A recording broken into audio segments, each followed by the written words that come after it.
시청자 여러분 안녕하세요. 8월 19일 화요일장 파이널샷 시작합니다. 오늘 국내 증시는 강보합권에서 출발을 알렸다가 외국인의 매물이 출회가 되면서 이내 약세로 돌아선 모습이 나오고 있습니다. 중국 상해 지수가 10년 만에 최고치를 돌파했고 일본 니케이 지수도 어제 장중 최고점, 연중 고점을 돌파한 것과 다르게 우리 시장은 이 거래일째 약세를 이어가고 있는데요. 다만 오늘 국내 증시에서도 엔터, 콘텐츠 그리고 게임과 같은 오락 관련 기업들은 눈에 띄는 상승세를 그리고 있습니다. 오늘 마켓 A컷을 통해서는 관련된 이야기를 나눠보도록 하겠습니다. 네, 오늘 A컷을 저희가 선정한 사진은요. 지난해 진행이 됐던 독일의 게임스컴의 사진을 저희가 선정을 했습니다. 정말 많은 인파들이 복작복작 바글바글 몰려있는 모습이 한눈에 띄죠. 이 게임스컴이 이제 내일 개막을 앞두게 되는데요. 어떠한 포인트들을 눈여겨봐야 되는지 알아보도록 하겠습니다. 게임스컴 2025가 역대 최대 규모로 개막이 됩니다. 우선 내일 우리 시각 새벽 3시에 전야제가 시작되게 되고요. 그러면서 24일까지 5일간 진행이 될 예정입니다. 독일에 있는 킬른 메세 전시장에서 열리고요. 지난해와 비교했을 때 규모는 더 커졌고 더 많은 기업들이 참여한다는 게 특징적입니다. 지난해 64개국에 참여했고요. 1,400개 회사들이 참여를 했다면 올해 같은 경우에 72개국 그리고 1,500개사로 나라도 늘고 참여하는 회사도 증가했습니다. 면적 같은 경우에는 33,000제곱미터로 잠실구장의 9배 정도의 규모에 해당하는 정말 큰 공간에서 이번 게임스컴이 열리게 되는데요. 지난해 관람객이 33만 5천 명이었습니다. 올해는 더 많을 것으로 추산되고 있고요. 특히나 오프닝 나이트 라이브는 조회수가 3억 건이 넘어섰는데 이 전야제에서 올해 역시나 많은 신작들이 공개가 되고 국내 기업들도 이름을 올리고 있는 것으로 확인되고 있습니다. 이 전야제 쪽을 보게 된다면요. 글로벌 신작을 공개하는 메인 무대라고 꼽히고 있는데요. 온라인과 오프라인을 합쳐서 수천만 명이 시청을 하고요. 여기에서 반응이 좋거나 우호적인 기사들이 쏟아져 나온다면 그 흥행에 대한 가능성이 더 커진다라고 이야기를 해볼 수 있겠습니다. 크래프톤의 인조이 그리고 넷마블의 7개의 대제의 영상이 공개가 된다고 하는데요. 과연 세계 게이머들의 마음을 흔들 수 있을지 주목해 보시면 좋을 것 같습니다. 그렇다면 국내 관련된 기업들 어떠한 게임들을 공개를 할지 좀 정리를 해봤습니다. 먼저 펄어비스 같은 경우에 대표적인 작품 붉은 사막에 대한 기대감이 커질 수밖에 없는 게요. 게임스컴 어워드에서 4개 부분의 후보작으로 지금 올라가 있는 상황입니다. 세계에서 기술력을 인정받고 있고요. 앞으로 이 기대감이 과연 이번에 공개됐을 때 얼마만큼의 호평으로 이어질지 주목을 해보시면 좋을 것 같습니다. 지금 내년 1분기 출시를 예정을 앞두고 있고요. 대규모의 전투 그리고 실시간 환경을 구현했기 때문에 굉장히 지금 증권가들의 호평도 이어지고 있는 상황이고요. 크래프톤 같은 경우 총 3개의 그 게임을 좀 주목해 보시면 좋을 것 같은데 대표적으로 인조이가 있겠죠. 자체 개발한 차세대 EUE5를 기반으로 해서 메타버스 라이프에 대한 시뮬레이션을 공개를 했습니다. 특히나 이 인조이가요. 심즈의 대항마로 세계 시장에서 주목을 받고 있다고 합니다. 그러니까 이렇게 키우거나 막 이러는 건데 아무래도 세계 시장에서 이 그래픽적인 부분을 좀 긍정적으로 평가하는 것 같고요. 펍지 같은 경우에는 이번에는 5대5 탑다운 슈팅이라는 좀 주목해 봐야 된다는 증권가의 리포트가 나오고 있고 e스포츠용으로 전환이 되게 됐을 때 인기를 끌 수 있을지 그 가능성이 좀 주목을 받고 있는 상황이고요. 크래프톤의 대표적인 작품이죠. 배틀그라운드 같은 경우에는 이번에는요. 부가티 시론과의 콜라보 콘텐츠를 공개하게 되는데 여기서 얼마만큼의 파급 효과를 얻어낼 수 있을지를 주목해 보시면 좋을 것 같습니다. 다음 게임사들도 이어서 확인해 보도록 하겠습니다. 이번에는 NC소프트입니다. NC소프트도 정말 다양한 게임들을 공개를 하는데 글로벌 버전, 비공개 버전을 공개한다고 하고요. 신더시티 같은 경우에는 엔비디아의 그래픽이 적용이 되면서 그래픽의 끝판왕이다라는 평가를 받고 있는데요. 과연 실제로 공개가 됐을 때도 호평을 이어갈 수 있을지 좀 주목해 보시면 좋을 것 같습니다. MMORPG 게임이고요. 넷마블 같은 경우에는 7개 대제 오리진, 여기서 AAA급 오픈월드 RPG 게임이다라는 거에서 시장이 좀 주목을 하고 있다는 하는 거, 그리고 7개의 대제는 굉장히 유명한 애니메이션이죠. 이를 원작으로 하는 게임입니다. 몬길 같은 경우에는요, 삼성전자와 협업을 했다는 걸 주목해 보시면 좋을 것 같고요. 무한경 3D 모니터를 시연했기 때문에 이런 게 시장에서 얼마나 주목받을지도 보시면 좋을 것 같습니다. 그리고 저희가 카카오 게임즈와 위메이드 맥스 그리고 네오이즈 같은 경우에는 조금 작은 부스에서 진행을 한다고 하는데, 갓세븐은 버밍업이라는 게 중세 좀비 서바이벌이고요. 그리고 미드나잇 워커스, 그리고 네오이즈 같은 경우에 인디게임 4종을 공개를 한다고 합니다. 이 인디게임이, 한국의 인디게임이 또 세계 시장으로 진출해서 선보인다는 것도 굉장히 뜻깊기 때문에 이 부분도 주목을 해보시면 좋을 것 같습니다. 네, 다음 장을 통해서 이어서 이야기 나눠보도록 하겠습니다. 글로벌 게임사 4대 천왕, 대표적으로 가장 큰 회사라고 하면 닌텐도를 꼽을 수 있을 것 같습니다. 차세대 스위치2가 공개가 임박이 된 상황이고요. 콘솔 게임이다 하면 당연히 닌텐도를 떠올릴 수밖에 없기 때문에 이번에 어떠한 작품들을 내놓을지 주목을 해보셔야 될 것 같고, 미국의 마이크로소프트 같은 경우는 무려 20종의 신작을 발표할 예정이라고 합니다. 특히나 대표적으로 닌자 가이던 4 같은 경우에는 지금 이것을 많이 하는 코어 팬층이 너무나 깊기 때문에 이 부분 주목해 보시면 좋을 것 같고요. AA 대작과 인디 투트랙으로 이번에는 전략을 세웠다라는 이야기 나오고 있습니다.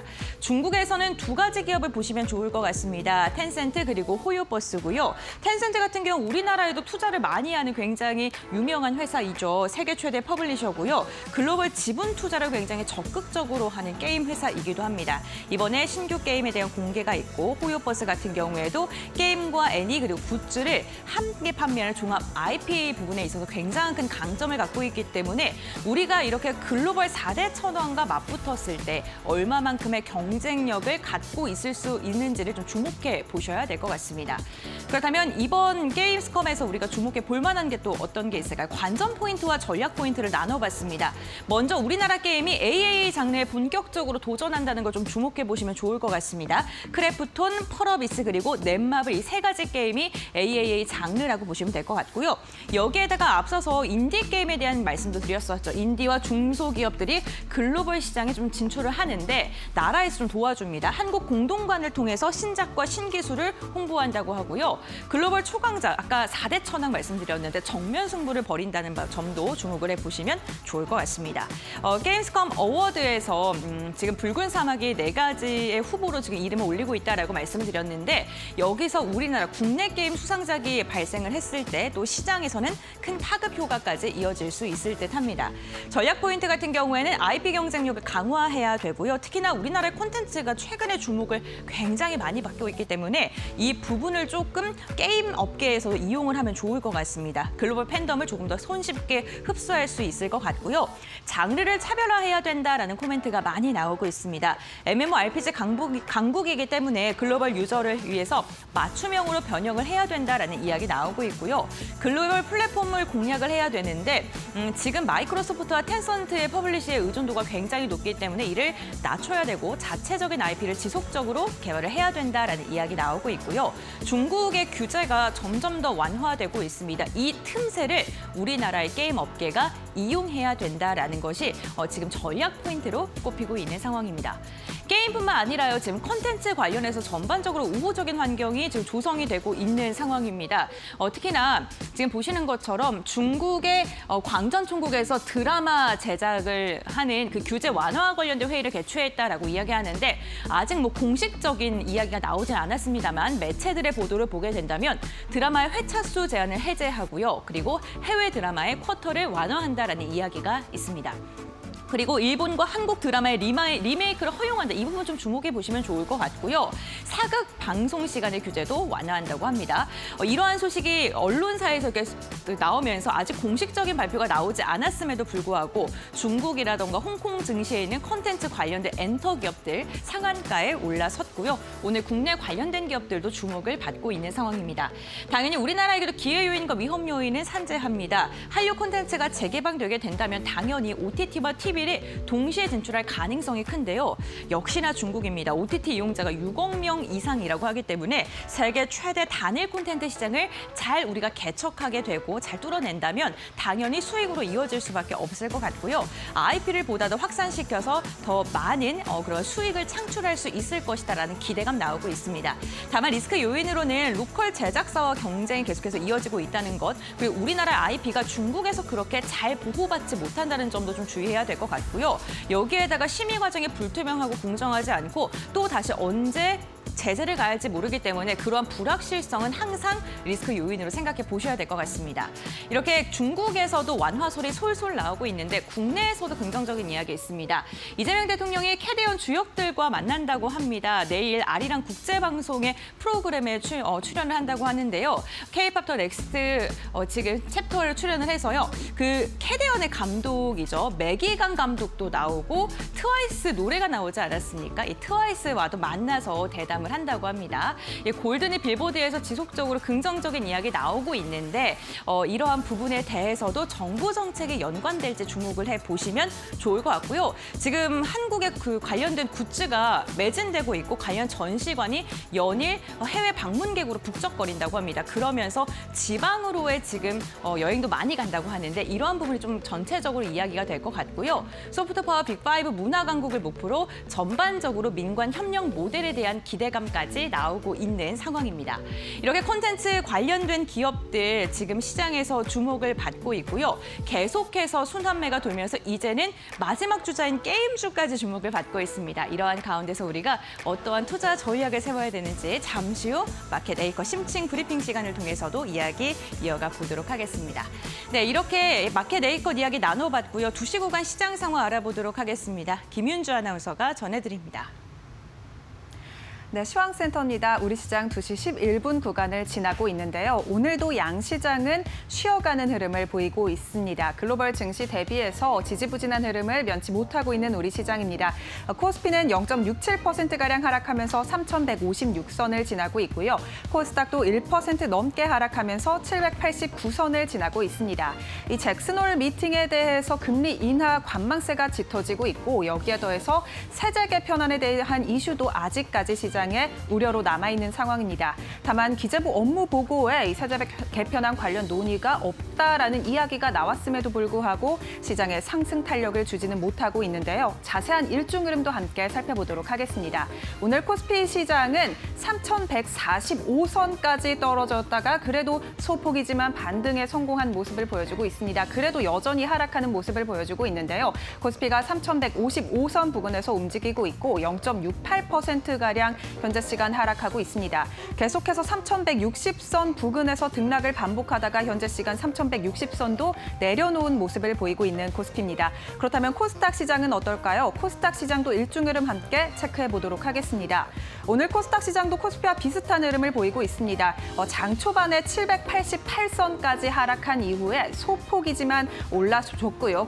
그럼에도 불구하고 현재 시간 1% 넘게 하락하는 모습을 보여주고 있습니다. 789선에서 움직이고 있고요. 790선도 내려놓는 움직임 현재 가져가고 있습니다.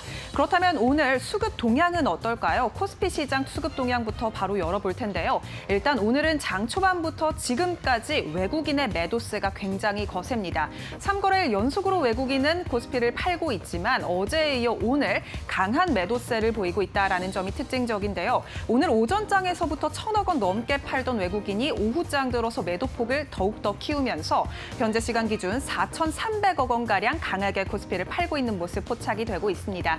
개인과 기관이 순매수하고 있는 모습 보이고 있고요. 기관이 순매도에서 순매수로 포지션을 변경한 이후에 매수폭을 키워가고 있다는 점은 긍정적입니다. 그렇다면 코스닥 시장은 어떨까요? 코스닥 수급 동향도 함께 만나보겠습니다. 오늘 코스닥 시장은 외국인과 기관의 매도세가 포착이 되고 있습니다. 외국인 600억 원가량 팔고 있고요. 기관도 500억 원 넘게 코스닥을 팔고 있습니다. 개인만이 코스닥 시장 담아내고 있는데요. 1,400억 원 넘게 강하게 코스닥 시장 사고 있는 모습 체크가 되고 있습니다. 그렇다면 오늘 시가총액 상위 종목들의 흐름은 어떨까요? 코스피 시장 1위부터 5위권 열어보도록 하겠습니다. 오늘 코스피 시장 안에서 삼성전자와 SK하이닉스의 흐름이 엇갈리고 있다는 점이 특징적입니다. 삼성전자가 0.29%가량 소폭 올라주는 모습 현재 시간 가져가고 있고요. 7만 200원 선 지나가고 있습니다. SK하이닉스가 0.93%가량 하락하면서 26만 5천 원 선 지나가면서 오늘 반도체 투톱의 흐름이 엇갈리는 모습 보이고 있고요. LG에너지솔루션도 0.26%가량 소폭 하락하면서 38만 2천 원 선 지나가고 있습니다. 삼성바이오로직스도 0.39%가량 하락입니다. 102만 4천 원 선 지나가고 있습니다. 그렇다면 코스닥 시장 현재 시간 시가총액 상위 종목들의 흐름은 어떨까요? 1위부터 5위권 바로 열어보시죠. 오늘 1위부터 5위권 안에서 파마리서치만이 빨간불 켜면서 거래가 되고 있습니다. 파마리서치 호실적 이후에 외국인의 6거래일 연속 매수세가 들어오고 있고요. 오늘 시장이 하락함에도 불구하고 2.54%가량 강하게 올라주는 모습, 지수 대비 아웃퍼폼한 움직임 보여주고 있습니다. 68만 5천 원 선 지나가고 있고요. 이 외에 시가총액 1위부터 5위권은 전반적으로 하락하고 있습니다. 알테오젠 2% 넘게 하락하면서 42만 9,500원 선 지나가고 있고요. 에코프로 BM이 0.3%가량 하락, 에코프로도 0.45%가량 빠지고 있습니다. 페트론도 8% 넘게 강하게 하락하는 모습 체크가 되고 있고요. 29만 6,500원 선 지나가고 있습니다. 네, 이렇게 오늘 시가총액 상위 종목들까지 알아봤는데요. 그렇다면 오늘 살펴볼 만한 특징주는 어떤 게 있을까요? 첫 번째 특징주 바로 열어보겠습니다.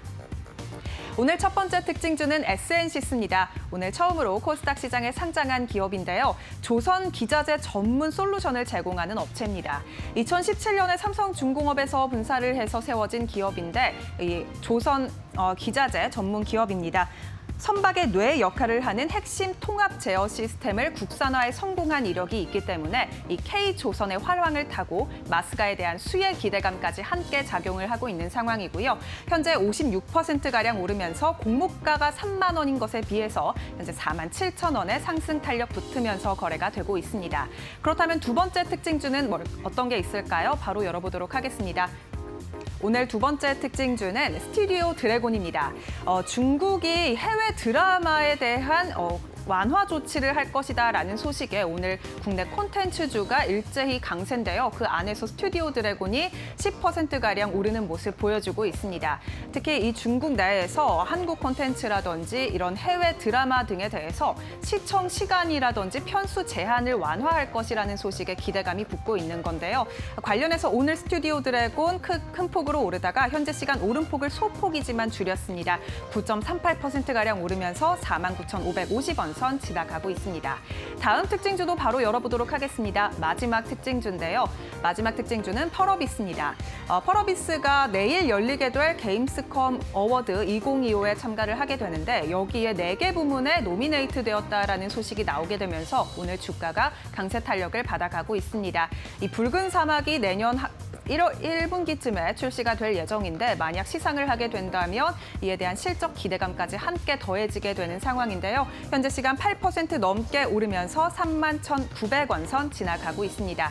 지금까지 시장 상황 함께 살펴봤습니다. 네, 마켓웨이커 심층 분석 시간으로 이어가 보겠습니다. 오늘 게임 그리고 콘텐츠 관련된 이야기 나눠보고자 하고요. 루크투자연구소 임순재 대표와 함께 알아보도록 하겠습니다. 안녕하세요. 네, 안녕하십니까? 네, 반갑습니다. 이제 올해 최대 규모로 열리는 게임 대회 중에 하나이죠. 게임스컴이 지금 하루 앞으로 다가왔습니다. 투자자들이 어떠한 부분을 주목을 해야 되는지 핵심 관전 포인트 먼저 정리해보고 이야기 이어가 보겠습니다. 말씀해 주시죠. 네, 일단 게임쇼죠. 세계 최대 게임쇼인데 게임스컴이 이제 8월 20일, 그러니까 이게 독일 현지 시간이니까 8월 20일부터 24일까지 이제 쾰른에서 진행이 되고 있습니다. 오늘 새벽부터, 그러니까 전야제가 이제 시작이 됐다라고 보시면 될 것 같습니다. 그러니까 실질적으로 오늘부터 이제 되고 있다라고 보시면 될 것 같고요. 특히 이제 게임스컴 같은 경우는 글로벌 게임 업체들의 신작 발표 아니면 게임 시연 등 하여튼 다양한 게임 관련된 행사가 진행이 되고 있는 그런 대회다, 그러니까 쇼다라고 보시면 될 것 같습니다. 국내 기업들도 지금 많이 참여를 하고 있습니다. 특히 국내 대형사들은 대형 5개사들은 이제 참여가 있어 독자적인 이제 부스를 운영을 하고 있는데요. 대표적으로 펄어비스나 NC소프트, 클래프턴, 넷마블, 그다음에 카카오게임즈가 독립 부스를 운영을 하고 있고요. 중소형 게임사 같은 경우는 한국콘텐츠진흥원과 공동으로 한국관을 열어서 지금 전시를 하고 있는 그런 상황입니다. 일단 전야제에선 넷마블, 그다음에 크래프톤의 이제 신작 게임이 소개되는 그런 이제 상황이 이루어졌고 있고요. 특히 뭐 국내 기업들 같은 경우 이제 게임스컴에서 다양한 이제 신작 게임들을 소개했었던 전력이 있고, 또 이와 더불어 이제 각종 그 뭐 여러 가지 이제 수상과 관련된 부분도 이전서부터 계속 좀 수상을 했었던 전력이 있기 때문에 이번에도 그런 부분이 좀 기대가 된다라고 보시면 될 것 같습니다. 네, 알겠습니다. 국내 게임을 대표하는 기업들도 이 자리에 대거 참석을 해서 신작 게임들을 공개할 예정인데, 그렇다면 우리 기업들이 이제 뭐 미국이라던가 일본, 중국의 굵직굵직한 게임사들과 비교했을 때 어떻게 좀 존재감을 발휘해야 되는 차별점을 뭐로 가져가야 될지도 궁금합니다. 대표님께서 어떻게 보세요? 네, 뭐 국내 그러니까 게임을 본다라고 하게 되면 네. 크게 이제 플랫폼이 한 3개 정도를 보시면 됩니다. 대표적으로 이제 콘솔이다라고 하는 뭐 닌텐도나 PS5 같은 게 있고요. 그다음에 이제 PC 게임, 그다음에 이제 국내 업체들이 강점을 갖고 있는 모바일 게임, 이런 이제 크게 3개로 나눠볼 수 있다라고 보시면 될 것 같습니다. 특히 이제 글로벌 업체 중에서 좀 강력한 경쟁력을 갖고 있는 회사들은 대부분 콘솔이나 PC 게임에 상당한 경쟁력을 갖고 있는 그런 회사다라고 보시면 될 것 같고요. 그 외에 뭐 그러니까 대표적으로 뭐 닌텐도나 그다음에 뭐 PS5, 뭐 MS 이런 경우, 그러니까 MS죠, PS5 이런 데들은 이제 기본적 엑스박스 이런 데들은 기본적으로 이제 콘솔 게임이다라고 보시면 될 것 같고요. 뭐 텐센트나 호요버스 같은 경우가 이제 국내 업체들과의 경쟁이 있는 모바일, 그다음에 PC 부분이다라고 보시면 될 것 같습니다. 특히 최근 들어 중국 업체들이 빠르게 성장을 하고 있다라는 게 국내 게임 업체들의 어떻게 보면 참 어려운 점이다라고 보시면 되는데요. 대표적으로 지금 뭐 호요버스 같은 경우는 원신이라는 이름의 게임을 지금 이제 개발 업체다라고 보시면 될 것 같고요. 텐센트 같은 경우는 뭐 세계 최대의 게임 퍼블리싱 업체다 보니까 뭐 중국에서 이제 다양한 게임들을 출시하고 그다음에 퍼블리싱을 하고 있는 상황이고요. 이뿐만 아니라 텐센트는 국내의 여러 게임 회사에도 지분을 참여할 만큼 이런 게임 쪽으로 상당한 경쟁력을 갖고 있다라고 보시면 될 것 같습니다. 뭐 국내 업체들은 지금 기본적으로 이제 모바일 게임의 상대적인 강점을 갖고 있습니다. 뭐 초기서부터 모바일 게임에 좀 더 투자가 집중되는 그런 이제 모습을 보였고요. 그러다 보니까 모바일형 MMORPG가 상당한 강점을 갖고 있는데, 문제는 이제 MMORPG가 과거와 같은 그런 이제 어떻게 보면 유저들한테 관심을 받지 못하고 있다는 게 조금은 아쉬운 그런 상황이고요. 특히 이제 국내 업체 같은 경우에 이런 이제 모바일 게임과 관련돼서 좀 더 신작 게임들이 좀 많이 나와야만 이런 이제 글로벌 업체들과의 차별화가 가능하지 않을까라는 생각을 해보고 있습니다. 네, 알겠습니다. 중국 게임 업체들이 국내 관련된 그 강자들 모바일 게임 그리고 PC 게임 쪽에 대해서도 좀 가파르게 좀 추격을 하고 있는 모습이 부담스러운 요인인 듯합니다.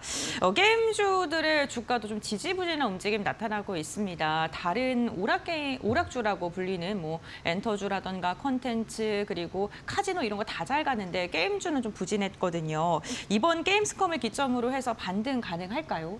일단 게임주 관련돼서는 조금 더 시간이 걸릴 가능성은 있어 보인다라고 생각을 하고 있습니다. 뭐 게임스컴을 통해서 이제 게임에 대한 이제 관심을 다시 뭐 끌어올릴 수는 있다라고는 보여지지만, 가장 뭐 게임 업체들의 주가를 부양하기 위해서는 신작 게임이 계속 출시가 되어야 된다라고 보시면 되는데요. 그렇지만 국내 게임 업체들의 신작 게임이 계속 좀 지지부진한 그런 모습을 보이고 있습니다. 그나마 작년 이후에 공개된 대형 신작 중에서 흥행을 했던 그런 그 게임을 본다라고 하게 되면 넷마블의 나 혼자만 레벨업 정도가 지금 뭐 흥행을 했다라고 보시면 될 것 같고요. 그 외에는 대부분 지지부진한 그런 모습을 좀 보이고 있습니다. 뭐 그렇기 때문에 게임 업체들이 이런 신작 게임에 대해서 새로운 뭐 이익을 창출하지는 못하고 기존 게임을 울겨먹는 식의 그런 이제 움직임이 계속 나오고 있는 그런 상황이고요. 그러다 보니까 영업이익 측면에서 보면 매출이나 영업이익이 개선세가 상당히 둔화될 수밖에 없는 거고요. 특히 오래된 게임 같은 경우는 새로운 게임 유저들의 유입이 적기 때문에 매출이 둔화될 가능성은 상당히 좀 높아 보인다라고 보여집니다. 그렇기 때문에 이런 게임 관련돼서 신작 게임이 출시가 되어야만 좋아지는 그런 상황인데, 문제는 이제 국내의 대형 게임사들의 신작 게임들이 출시된다 하면서 계속 좀 미뤄지고 있는 그런 상황입니다.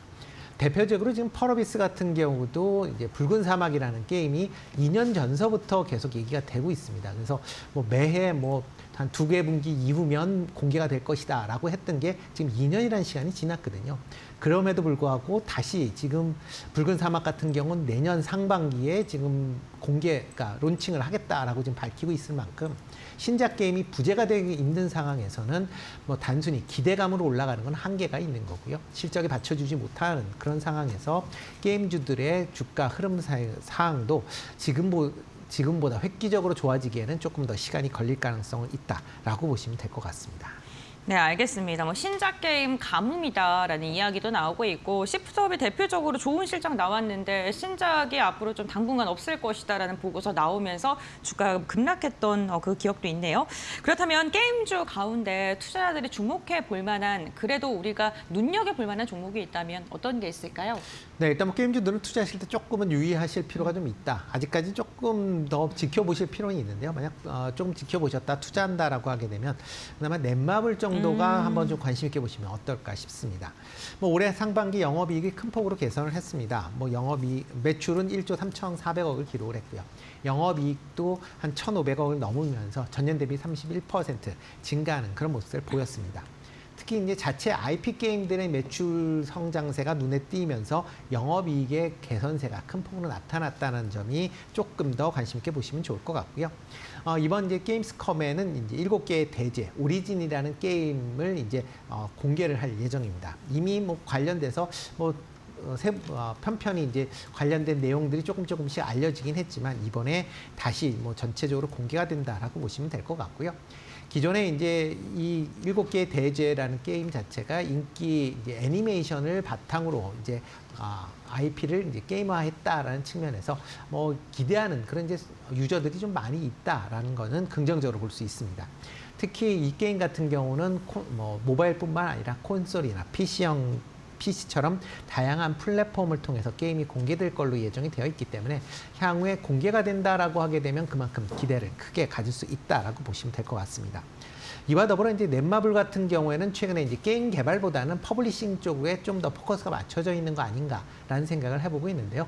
일단 게임에 여러 이제 게임 업체들의 지분을 투자해서 자회사를 지금 편입을 하고 있으면서 다양한 게임 IP를 확보를 하고 있습니다. 이거를 넷마블이 퍼블리싱을 통해서 이제 매출을 일으키는 그런 구조가 지금 만들어지고 있다라고 보시면 될 것 같고요. 뭐 그렇다라고 하게 되면 투자비에 비해서 다양한 게임들을 소개할 수 있다는 측면에서 보면 향후에 긍정적인 주가 흐름이 예상이 된다라고 생각을 하고 있습니다. 알겠습니다. 게임주들은 지금 바로 접근하는 것보다는 조금 한 걸음 떨어져서 지켜보는 게 좋겠다라고 이야기해 주시면서 그 중에서도 넷마블 좀 눈여겨보자라고 이야기해 주셨고요. 게임주들은 좀 보수적으로 이야기해 주셨지만 지금 콘텐츠 관련된 이야기는 좀 긍정적인 이야기 참 많이 나오고 있는 상황입니다. 특히나 중국이 드라마 제작 규제를 완화할 것이다라는 그런 언론의 보도가 나오면서 지금 콘텐츠 관련 기업들이 오늘도 좀 강한 상승이 나오고 있는 상황인데요. 우리 기업들에게는 어떠한 기회 요인과 리스크가 있을까요? 네, 지금 뭐 중국 관련돼서는 여러 가지 이제 좋은 얘기들이 꾸준히 나오곤 있지만 뭐 일단 소문으로 끝난다는 게 조금 아쉬운 네, 그런 측면이 맞습니다. 있습니다. 특히 뭐 한알령 해제에 대한 그런 기대감을 계속 키우곤 있지만 아직까지는 그 부분이 좀 지지부진한 그런 모습들을 보이고 있는데요. 그런 와중에 중국에서 외국인 드라마 규제를 완화하겠다라는 그런 이제 내용들이 보도가 되면서 다시 한알령 해제에 대한 기대감을 키우고 있다라고 보시면 될 것 같습니다. 특히 이제 중국의 이제 방송 인터넷을 규제하고 있는 광전 총국에서 최근 드라마 활성화를 위한 그런 이제 여러 회의를 진행을 했다라는 부분이 얘기가 나오는 거고요.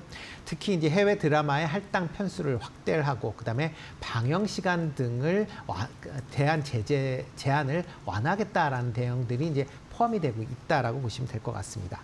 뭐 아직까지 확정된 부분은 아니지만 그런 부분이 다시 기대감으로 작용을 하고 있고요. 특히 에이펙 회담에서 시진핑 주석이 참석을 한다라는 그런 얘기들이 계속 돌고 있기 때문에 그 전에 이런 한알령 해제와 관련된 여러 가지 좋은 소식들이 나오지 않을까라는 생각을 해보고 있습니다. 이렇게 이제 한한령이 해제가 된다라고 하게 되면 국내 드라마의 중국 진출이 지금보다 활발히 진행될 가능성은 있다라고 보시면 될 것 같고요. 특히 이제 과거에 한한령 이전에 국내 드라마가 중국 시장 내에서 그나마 일정 부분 포지션을 차지할 만큼 탄탄한 소비층을 갖고 있었습니다. 그 이후에 이제 한한령 이후에는 국내 드라마, 영화가 중국 진출이 사실상 막혀 있는 상황이기 때문에 관련된 매출이 발생을 하지 않고 있었다라고 보시면 될 것 같은데, 한한령이 해제가 되고 국내 드라마나 영화가 정식적으로 중국에서 방영이 된다라고 하게 되면 관련된 이제 매출이 발생을 할 가능성이 충분히 있다라고 생각을 하고 있습니다. 그렇다라고 하게 되면 국내 엔터 관련된 기업들, 콘텐츠 관련된 기업들의 실적 측면에서 상당히 긍정적으로 작용을 할 가능성은 있기 때문에 지금 상황에서 뭐 된다 안 된다라고 단언하기는 좀 어렵겠지만 전반적인 분위기가 좋은 쪽으로 흘러가고 있기 때문에 그런 점에서 이런 콘텐츠 관련된 종목들도 조금 관심을 가지실 필요가 있지 않을까 싶습니다. 네, 알겠습니다. 이 한한령에서 조금 자유로웠던 게 유아 콘텐츠 관련된 회사들일 듯합니다. SAMG 엔터 같은 경우에는 그러한 기대감 속에 주가 많이 상승했다가 지금 실적이 조금 생각보다 부진할 것이다 이런 이야기 나오면서 급락을 하기도 했는데요. 뭐 투자자들이 이 부분에 대해서 어떻게 대응해야 될지 그 대비책도 좀 말씀해 주시면 좋을 것 같습니다. 네. 국내 기업이 실적이 항상 족대 나오는 게 그럼 너무 좋죠. 네, 그렇게 되면 항상 너무 좋지요라는 게 아니라 피크아웃입니다. 네. 아, 그래요? 네. 네, 이게 계속 좋다라고 하게 되면 이제 피크아웃 우려가 나오면서 주가가 급락을 하는 이제 그런 어떤 순환 아닌 이제 좀 순환이 좀 이어지고 있다라고 보시면 될 것 같고요. 뭐 SMG 엔터 같은 경우도 그런 뭐 관점에서 접근을 해 보실 필요가 있다라고 보여집니다. 뭐 2분기 실적만 놓고 보면 전년 대비 매출이 46% 증가를 했고 영업이익도 흑자로 전환을 했습니다. 분명히 이제 상당히 좋은 그런 이제 모습을 보였는데. 지난 분기 대비 매출이 정체가 되고 영업이익이 한 15% 감소했다라는 점을 들어서 이거 피크아웃이다. 그렇기 때문에 조심해야 된다라는 그런 얘기들이 나왔다라고 보시면 될 것 같습니다. 특히 이제 SMG 엔터 같은 경우는 주가가 10,000원에서부터 이제 90,000원대까지 이제 상승을 보이다 보니까 너무 많이 올랐다라는 그런 인식까지 같이 나오면서 차익 매물이 출회가 되고 있는 그런 상황이고요. 특히 외국인들이 오늘까지 18거래일 연속 지금 순매도세를 지속하고 있다라는 것도 일단 투자 심리를 조금 위축시키는 측면이 분명히 있습니다. 여기에 이제 또 전환사채 300억에 대한 이제 전환 시기가 도래했다라는 점도 이제 같이 우려감을 키웠다라고 보시면 되는데요. 지금 전환사채 300억이 이제 이번 주서부터 이제 전환이 가능합니다. 만약 300억을 전부 다 전환한다라고 하게 되면 125만 주 정도의 주식이 늘어나는 거고요. 지분율로는 14%입니다. 그러니까 어떻게 보면 작지 않은 주식 수가 풀릴 가능성이 시장에서는 우려로 지금 작용을 하고 있고요. 그러다 보니까 주가 흐름도 약간은 좀 그런 부분을 감안한다라고 하게 되면 조금은 지금보다 뭐 횡보하는 그런 구간이 좀 이어질 가능성은 있다라고 좀 생각을 하고 있습니다. 다만 이제 중장기적인 관점에서 보면은 뭐 아직까지는 좀 기대해 볼 건들이 좀 많이 있지 않을까 싶고요. 대표적인 게 지금 하추핑이 지금 SMG 엔터의 이제 대표적인 이제 상품인데 하추핑이 과거에는 이제 보통 유아들이 좋아했었던 그런 이제 장난감이었는데 최근에는 10대에서 30대까지 지금 팬층을 확대시키고 있는 그런 상황입니다. 캐릭터가 상당히 이제 귀엽게 돼 있기 때문에 이렇게 이제 젊은 여성들이 선호하게 되는 거고요. 그렇다라고 하게 되면 하추핑과 관련된 그런 이제 매출이 증가할 가능성은 있다라고 생각을 하고 있습니다. 그런 부분을 증가가 과연 다음 분기에도 나타나는지 여부를 좀 확인하실 필요가 있고요. 특히 이런 하추핑과 관련돼서 에스파와의 협업 문제가 계속 지금 얘기가 나오고 있습니다. 만약 협업이 진행이 된다라고 하게 되면 매출 성장세에 상당히 좀 긍정적으로 볼 가능성은 있기 때문에 그런 두 가지 점을 같이 좀 보면서 투자를 하시는 게 어떨까 싶습니다. 네, 알겠습니다. 오늘 임순재 대표와 함께 게임스컴을 앞두고 게임주들 이야기 나눠봤고요. 여기에다가 우리 콘텐츠 관련 기업들의 방향성까지 알아봤습니다. 오늘 말씀 여기까지 듣겠습니다. 고맙습니다. 네.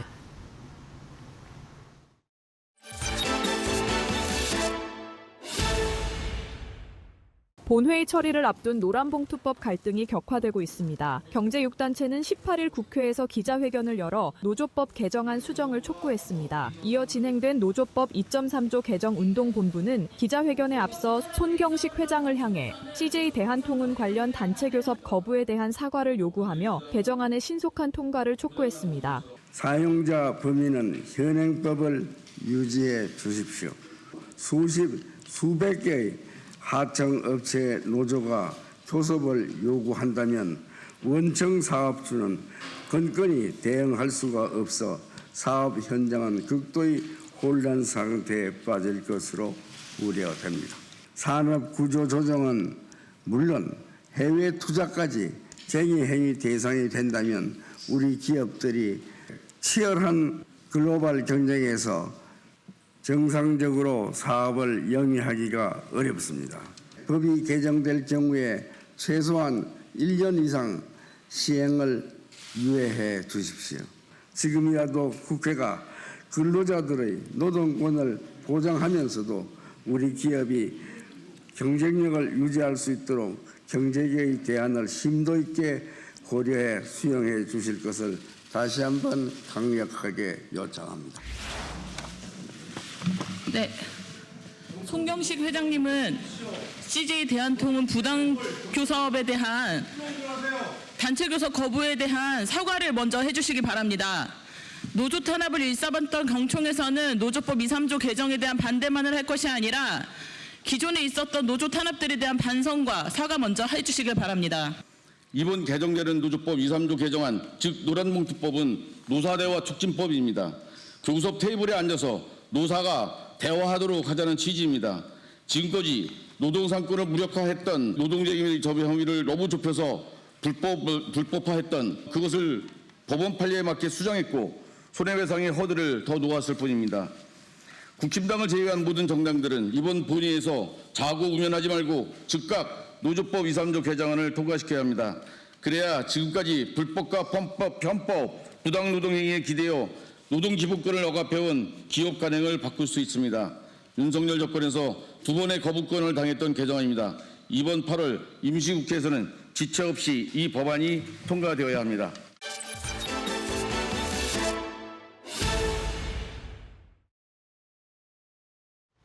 네, 시청자 여러분 안녕하십니까? 신민영입니다. 화요일에 파이널샷 함께하고 계십니다. 종목 파인더로 이어갈 텐데요. 정확한 종목 이슈들 함께 진단해 보시죠. 첫 번째 이슈 바로 만나보겠습니다. 네, 러시아와 우크라이나가 개전 후에 처음으로 정상회담을 추진한다라는 소식에 시장이 주목을 하고 있는 상황입니다. 이 종전의 중대 기로에 놓이게 될 것으로 보이는데요. 우리 시간으로 오늘 새벽에 트럼프 대통령이 이렇게 유럽의 정상들을 만났습니다. 7명의 유럽 정상들이 젤렌스키 우크라이나 대통령을 도와서 사실상 1대8로 회담을 한 형국인데요. 분위기는 굉장히 긍정적이었던 것으로 보이고 있습니다. 이렇게 보시다시피 단체 사진도 함께 찍었고요. 이 평화에 대해서 그래도 공감대를 형성을 한 것으로 보도가 되고 있습니다. 트럼프 대통령이 우크라이나에 대한 안전 보장을 함께 논의했다면서 종전을 위한 매우 좋은 초기 단계였다라고 평가를 하기도 했습니다. 그리고 이어서 이 회담이 끝난 이후에 자신의 SNS 트루스 소셜에 3자 회담에 대한 기대감을 높이는 발언까지 제시를 했습니다. 나는 푸틴 대통령에게 전화를 걸어서 푸틴 대통령과 젤렌스키 대통령 간의 회담을 조율하기 시작했다라고 썼고요.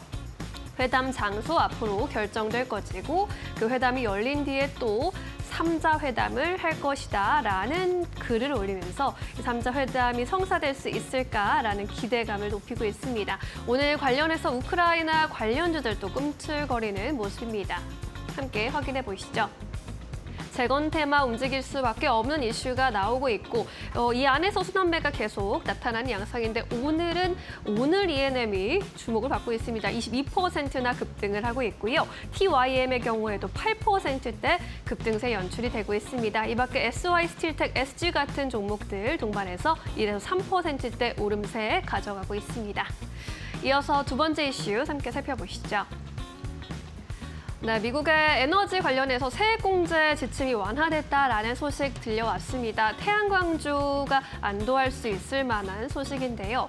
미국 재무부에 따르면 이 청정에너지 세액공제 ITC 관련해서 5%의 투자 요건이 결국에 폐지됐습니다. 이 투자자들이 가장 우려했던 부분이 폐지가 된 거고요. 소규모 주택용 프로젝트에는 기존의 기준을 유지하기로 했지만 이 대규모 프로젝트에 한해서는 공사 착수만 사실상 이상 입증을 하면 세제 혜택을 그대로 가져갈 수 있게 됐다는 소식입니다. 그동안 태양광 업계가 경계했던 소급 적용과 강화된 투자 요건도 모두 피하게 되면서 시장의 불확실성이 완화되는 뉴스로 해석이 되고 있고요. 이에 따라 간밤에서 썬런 태양광 업체 주가도 11%나 뛰기도 했습니다. 애프터마켓에서도 소폭의 오름세 또 가져가는 모습 확인이 됐습니다.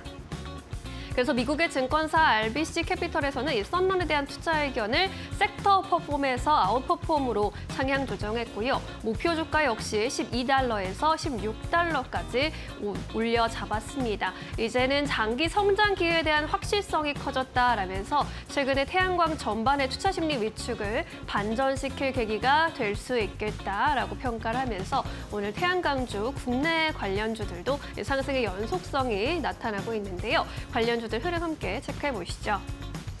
네, 캐리의 경우 3%대 오름세입니다. 장 초반 대비해서는 탄력이 떨어지고 있지만 여전히 그래도 상승권에서 움직이는 모습이고요.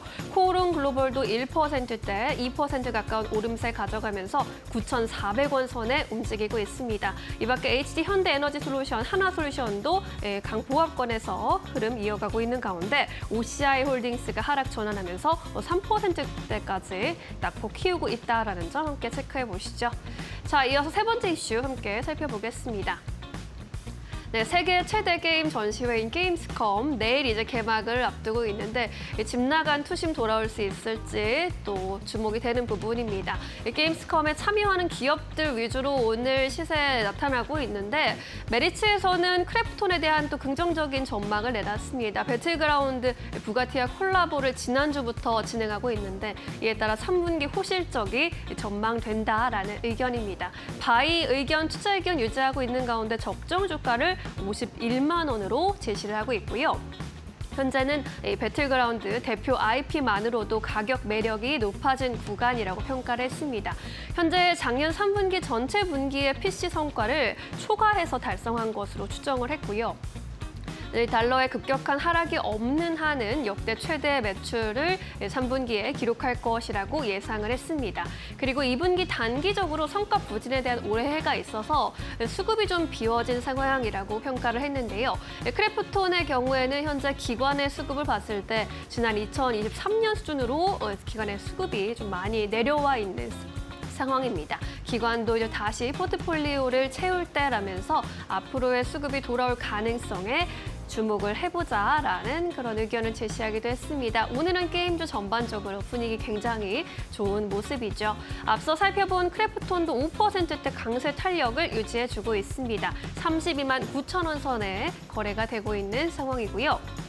펄어비스가 또 흐름 돋보입니다. 8%대 오름세 가져가면서 31,875원 선 지나가고 있습니다. 넷마블도 3% 가까운 오름세로 6만 원 선 위에서 거래가 되고 있고요. 시프트업도 1%대 강세 탄력 받고 있다는 점 체크해 보시죠.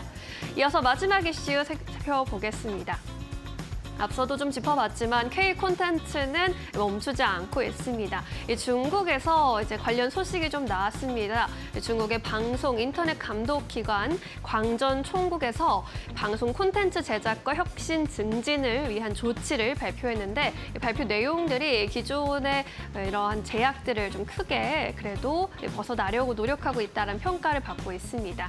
드라마 내용 심사 개편을 통해서 효율성을 제고한다라는 조치, 그리고 우수 해외 프로그램의 도입 방송을 추진한다라는 조치가 있었고요.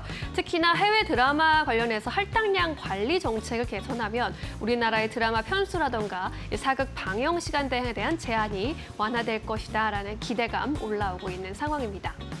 이런 가운데 이재명 대통령이 어제 국무회의 중에 K컬처 관련된 이런 발언을 내놨습니다. 국력 신장의 새로운 동력이 되고 있다면서 K콘텐츠 글로벌 확산 전략 수립과 지원, K팝까지 관련 시설의 인프라 확충을 포함해서 종합적인 대책을 마련해달라라고 지시를 했고요.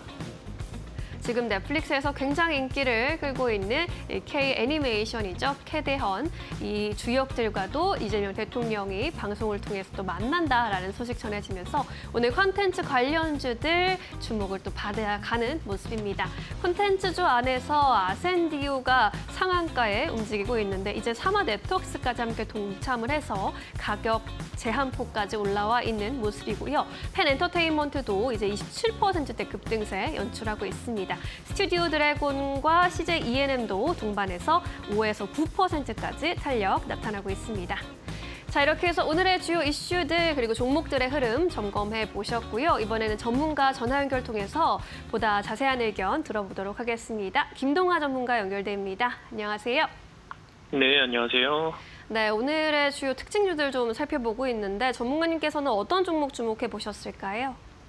네, 저는 이제 1승이라는 종목과 미투온이라는 두 종목 일단은 말씀을 드리려고 합니다. 1승 같은 경우에 이제 일단 25일 날 예정돼 있는 한미 정상회담에서 원전 바이오 에너지 분야를 중심으로 대규모 투자 계약이 좀 체결될 전망이다라는 내용이 나오면서 LNG 관련 또 내용이 나왔는데요.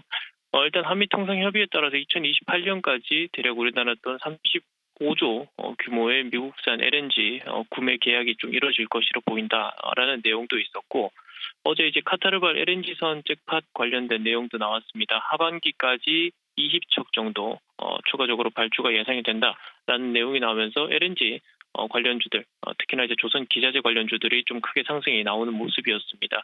어제부터 오늘까지 1승의 좀 상승세가 계속해서 이루어지고 있는데요. 말씀드렸듯이 일단 하반기까지 충분히 추가적으로 상승이 나올 수 있겠다라는 점 부각되기 때문에 1승 말씀드렸고요. 미투온 같은 경우에는 간단하게 스테이블 코인과 좀 연관이 있다라고 보면 되겠습니다. 한국은행 같은 경우에 원화 스테이블 코인 은행부터 순차적으로 확대해야 된다. 합의 기반 정책 기구가 필요하다라는 내용을 말을 나왔고요.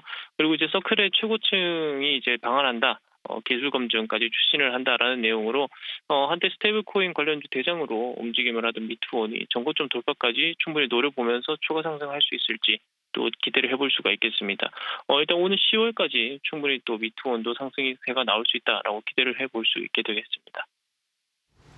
네, 특징주들에 대한 투자 의견 전달해 주셨습니다. 이번에는 관심 있게 보고 계신 종목 여쭤보겠습니다. 종가에 배팅해 본다면 어떤 종목 골라보실까요? 일단 현대 ADM이라는 종목 말씀드리고 싶습니다. 최근에 바이오 섹터 전체적으로 시장이 좀 무너지고 있는 가운데 잘 버티고 있는 모습도 보이고 있고요. 세계 최초 가짜 내성 타겟 플루토늄과 화학 항암제 별명 췌장암 임상 실시 관련 내용으로 또 크게 상승이 나오고 있습니다. 췌장암 치료 해결책에 대한 기대가 좀 높은 만큼 최근 바이오 종목들 시장에서 상승세를 나타내는 만큼 기대를 해볼 수 있겠고요. 조금 더 시간을 두고 가져가신다라면 9월 달부터 아무래도 이제 금리 인하가 될 것이다라는 기대감으로 제약 바이오주들 한번 스윙이라든지 중장기 관점으로 보시더라도 충분히 괜찮은 흐름 나올 수 있을 것 같습니다. 네, 현대 ADM에 대한 의견 전달해 주셨습니다. 오늘 여기까지 들을게요. 고맙습니다. 고맙습니다. 네, 이어서 마감 전에 놓치지 말아야 할 종목들 하나하나씩 자세히 점검해 보겠습니다. 지시인포 박근호 이사 모셨습니다. 어서 오세요. 안녕하십니까. 네, 이제 파이널샷이 포착한 오후장 특징주들 먼저 화면으로 만나보시죠. 네, 오늘 두산 에너빌리티 비롯해서 원전 관련주들은 일제히 하락을 하고 있습니다. 수주 관련해서 로열티를 지급해야 한다라는 소식이 투심을 좀 누르는 모습이죠. 그리고 이제 한솔케미칼의 경우에는 그래도 뚜렷한 실적 성장세 보여주면서 강세 흐름 나타나고 있고요. A스토리 비롯해서 콘텐츠 관련주들 오늘 흐름 두드러지는 모습입니다. 이 안에서 어떤 종목 집중해 볼까요? 첫 번째 종목 만나보시죠. 네, 스튜디오 드래곤 역시나 콘텐츠주 네. 골라주셨네요. 10% 가까이 또 급등을 하고 있고 중국의 콘텐츠 규제가 완화된다라는 소식 관련주 동반해서 끌어올리고 있는데 이슈를 어떻게 해석해야 할까요? 네, 오늘 이제 이쪽 섹터들이 테마를 어느 정도 형성을 했기 때문에 눈길이 가장 많이 가는 섹터고 그 안에서 이제 스튜디오 드래곤이 나름대로 이제 상승 탄력은 좀 가장 좋은 편이긴 한데 네. 아쉽게도 위에서 좀 약간 밀리고 있는 상황이에요. 스튜디오 드래곤이 한참 시장에서 이제 소위 이제 시체말을 잘 나갔을 때 주가가 12만 원이 넘었었는데 3만 원까지 좀 떨어졌다가 최근에 좀 반등을 해서 5만 원 트라이를 하고 있는 상황인데 주가가 이제 고점에서 많이 떨어지면 사실 이거는 뭐 저평가네요. 지금은 뭐 사실 좀 모아가야 될 타이밍입니다. 뭐 고점에서 너무 많이 떨어져서 뭐 이런 얘기들이 많이 나오기 마련인데 사실 스튜디오 드래곤의 어떤 실적에 대한 부분이나 현재 어떤 시가총액 이런 것들을 좀 약간 감안을 해서 봤을 때는 아직도 뭐 사실 싸다라고 그 누구도 얘기를 못하는 상황이긴 합니다. 근데 뭐 정부 초기 때 뭐 K 콘텐츠 관련해서 이런 것들이 이제 뭐 언론 플레이가 되고 이제 어필이 되면서 한 번씩 좀 크게 움직였었는데 그런 재료들이 이제 어떤 실적으로 연결이 안 되다 보니까 스튜디오 드래곤도 이런 테마성으로만 좀 몇 번 이제 상승을 해주고 다시 제자리로 내려오는 흐름들이 이제 반복이 돼가고 있는 상황인데 오늘 아마 뉴스들 많이 접하셨을 거예요. 이제 중국 쪽에서 드라마 할당량 관련 규제를 완화를 하겠다. 이 부분을 조금 그 시장에서 기사에는 포함되지 않은 부분인데 이 부분을 좀 잠깐 설명을 드려보도록 하겠습니다. 이제 중국이 이제 해외 드라마 관련돼서 온라인 쪽은 이제 전체 방영 시간에서 30%를 넘으면 안 되고, TV 쪽에서는 25% 이상을 넘으면 안 되는 우리 흔히 얘기하는 이제 쿼터제를 지금 이제 중국이 시행을 하고 있는 상황인데요. 이 부분이 이제 언제 시행이 됐냐면 2015년도서부터 실질적으로 시행이 됐어요. 사실 그것 때문에 스튜디오 드래곤이 어떤 뭐 실적이 좀 나빠졌다라고 하기는 좀 힘들긴 합니다만은 콘텐츠 관련주들이 움직일 수 있는 재료로는 뭐 상당히 좋은 재료긴 합니다. 일단 2분기 실적, 사실 스튜디오 드래곤 실적을 기대를 하기는 좀 약간 힘든 상황이 아예는 좀 약간 우리가 보통 내려놓고 보자 이런 식으로 이제 보는 게 마음이 편할 것 같은데 매출이 일단은 뭐 1,145억 2분기 기준이죠. 영업 이익이 아니라 영업 손실이 났습니다. 29억이 이제 손실이 났고 전년도 대비해서 매출은 뭐 6% 정도 감소를 했고 영업이익은 이제 적자 전환. 일단 우리가 보통 사실 저는 이런 콘텐츠 제작 기업들이 이제 뭐 비수기 성수기가 있을 것 같진 않은데 전년도랑 비교를 했을 때 전년도 2분기 때 어떤 콘텐츠가 좀 약간 강세였냐면 눈물의 여왕이 이제 작년도 2분기에 이제 방영이 돼서 그때 실적이 괜찮았었거든요. 근데 전년도 2분기랑 비교를 해서 굉장히 좀 안 좋아졌다. 이렇게 뭐 기저 효과라는 단어도 많이 좀 나올 수 있는 부분이죠. 올해 한 25편 정도 제작을 이제 하고 있고 이제 마무리할 계획인데 제가 22년도서부터 지금까지 스튜디오 드래곤의 영업이익을 한번 잠깐 좀 짚어드릴 테니까 한번 좀 생각을 좀 해보시기 바래요. 네. 22년도에 영업이익이 650억이 나왔습니다. 그 다음에 이제 23년도에 550억이 나왔어요. 그리고 24년도 작년에 360억이 나왔습니다. 올해는 더 안 좋게 나올 거라는 게 시장의 이제 전망치거든요. 이게 매년 뭐 한 100억 이상씩 줄어들다 보니까 사실 주가가 올라갈 때 어떤 개별주들처럼 테마만 타고 움직이는 게 사실 주주 입장이나 아니면은 이런 콘텐츠 제작 대장주를 보는 뭐 저도 마찬가지고 시장에서 굉장히 좀 약간 긍정적으로 보기는 좀 약간 힘든 것 같아요. 차트 잠깐 보면서 말씀드려보도록 하겠습니다. 네. 오늘 개인들 수급이라고 보시면 될 것 같아요. 오늘 외국인들 수급 안 좋고 기관도 뭐 사실 그렇게 큰 어떤 도움이 되고 있지는 않은 상황인데 차트가 이제 뭐 사실 이런 건 보통 이렇게 뭐 개별주들에서 많이 나오는 흐름들이거든요. 테마성으로 한번 움직였다가 빠지고 다시 올랐다가 빠지고 이제 갖고 계신 분들이 굉장히 많이 좀 이제나 저제나 할 수 있는 타이밍이긴 한데 아무튼 이번에 이제 이 규제 완화와 관련돼서 모멘텀이 생기기를 좀 바라는 한 사람으로서 주가 흐름은 나름대로 저점은 지켜가기 때문에 긍정적으로 좀 보자 이렇게 정리를 해보도록 하겠습니다. 네, 오늘의 상승 재료는 주가에 반영이 되고 있고 영업이익이 지속적으로 감소세라는 점은 잘 체크를 해보셔야겠습니다. 그래도 이 재료를 타고 앞으로 좀 반등해줄 수 있기를 기대해 보겠습니다. 첫 번째 종목 만나봤고요. 이제 두 번째 특징주 점검해 보겠습니다. 네, 크래프톤 게임주 오늘 또 빼놓을 수가 없겠습니다. 5%대 강세 나타나고 있고 독일에서 이제 게임스컴 하루 뒤에 개막을 하게 되는데 참가하는 기업들로 관심이 쏠리네요. 네. 크래프톤 이제 파월 어비스 오늘 시장에서 관심을 좀 많이 받고 있는 상황인데요. 크래프톤을 시장에서 나오는 리포트, 그다음에 뭐 실적 이런 것들 다 감안해서 제가 한 줄로 평가를 한번 해보도록 하겠습니다. 크래프톤이 올해 5월 달 고점 잡고 계속 빠지다가 오늘 거의 첫 반등이라고 이제 볼 수 있는 상황인데 시장에서는 이걸 이렇게 표현을 하고 있습니다. 이제 증권가에서는 억울하게 빠졌기 때문에 주가는 다시 회귀를 할 것이다 이렇게 표현을 하고 있는데 무엇이 억울했냐면 2분기 실적을 시장에서 너무 걱정을 많이 했다. 나오지도 않았는데 2분기 실적이 안 좋을 것이라는 우려감에 팽배해지면서 주가가 알아서 빠졌기 때문에 근데 뭐 나쁘지 않은 실적이 나와서 이제 3분기는 또 크래프톤 역사상 최대 실적을 지금 전망을 하고 있어서 주가 흐름은 지금 굉장히 싸져 있고 신규 게임 필요 없고 펍지 배틀그라운드 하나만으로도 뭐 주가는 상승하는데 충분하다 이렇게 좀 표현을 하고 있는 것 같아요. 자, 일단 뭐 독일 쾰른에서 열리는 게임쇼 같은 경우는 일단 얼마 전에 이제 중국에서 열렸고 이제 독일 쾰른 같은 경우는 지금 펄어비스가 준비하고 있는 이제 붉은 사막 같은 이제 콘솔 게임 위주 유럽 쪽에서 열리기 때문에 이 콘솔 게임은 사실 동양권에서는 사실 그렇게 인기가 많지는 않거든요. 이제 서구권 유럽이나 이제 북미 쪽에서 굉장히 많이 팔리기 때문에 이제 이 그 펄어비스 같은 경우는 굉장히 좀 중요하죠. 이제 크래프톤도 여기에서 이제 펍지 IP를 이용한 이제 그 게임을 이제 발표는 이미 했죠. 이제 그걸 이제 공개를 하면서 이제 유저들의 어떤 그 뭐라고 그래야 될까 호응도를 좀 보겠다 이렇게 좀 얘기를 한 상황이고 3분기 역대 최대 실적, 최대 매출 기록을 일단 전망을 한다. 사실 이 게임들 지금 일단은 8월 달이 하순이죠. 8월 하순이고 이제 3분기가 이제 9월 달까지 이제 3분기인데 애널리스트들이 이런 의견들을 이제 리포트를 써서 시장에 어필을 할 때는 그냥 뭐 좋겠지라고 이렇게 해서 쓰는 게 아니라 굉장히 다각도로 알아보고 이제 IR 담당자랑 통화도 많이 하고 기업 탐방도 하고 이제 내놓는 컨센서스이기 때문에 3분기 실적은 뭐 굉장히 좋을 것으로 뭐 예상을 하고 있는 상황인 것 같아요. 일단 지금 그 크래프톤을 보는 수급적인 부분에서 가장 긍정적인 부분을 제가 한번 말씀을 드려보도록 하겠습니다.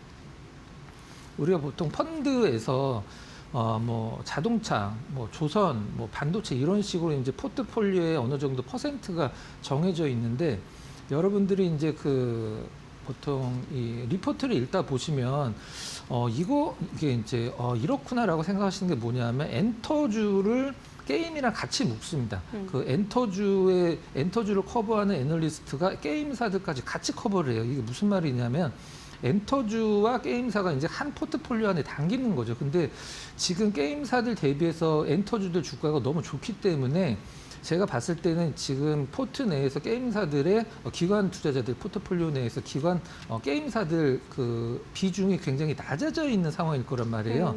그러면 그게 이제 엔터주가 어느 정도 뭐 엔터주가 떨어지라는 건 아니고 엔터주에서 게임사들로 이제 자연스럽게 좀 옮겨오는 과정이 생길 수 있는 상황인데 그렇다라고 하면 기관 수급이 굉장히 좋아질 수밖에 없는 거죠. 이제 뭐 어떤 내용인지 다들 이해를 하셨을 거라고 생각을 하고 있고. 네. 그 수급상에서 굉장히 중요한 부분들이 있습니다. 그 부분을 한번 좀 설명드려보도록 할게요. 일단 외국인 일단 매도인 것 같고 이제 매수인 것 같지만 다시 좀 연하게 매도인 것 같고 기관 같은 경우는 지금 그 크래프톤의 저점보다 저점을 좀 먼저 잡았어요. 그러고 나서 떨어지면서도 이제 계속적으로 좀 약간 모아가는 듯한 느낌이 나와주고 있는데 이제 억울하다라는 표현을 쓴 게 바로 이 고점에서 이제 밀리는 부분.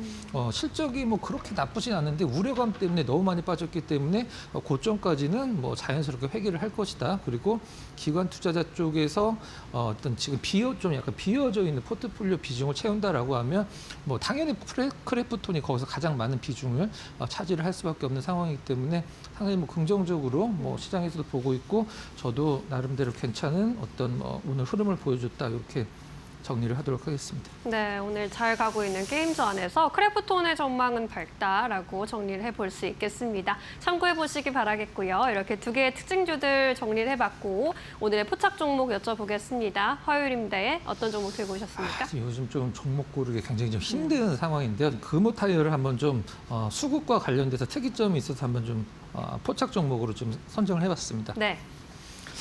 일단 지금 자동차들 그다음에 뭐 타이어 기업들, 자동차 부품사들 관세 영향이 어느 정도 있는지 이제 서서히 이제 윤곽이 좀 드러나고 있는 상황인데요.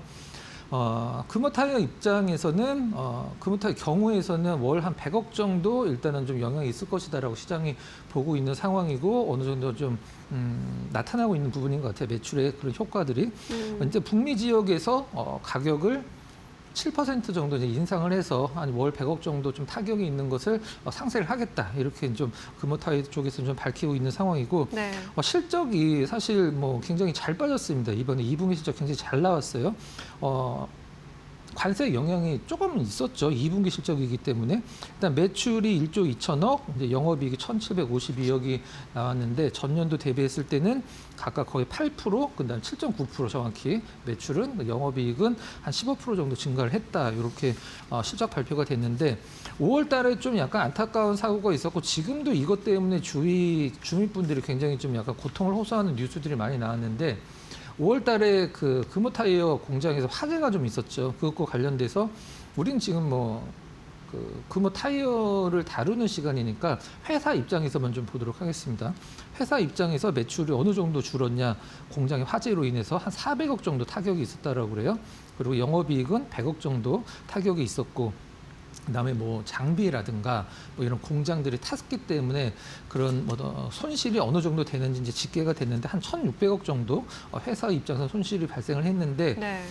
다행스럽게도 금호타이어 입장에서는 다행스럽게도 이제 5천억 한도 내에 보험이 이제 들어있기 때문에 지금 어느 정도 손해가 났는지 정확하게 좀 집계를 하고 있는 상황이라 손실은 거의 없다라고 봐도 될 것 같습니다.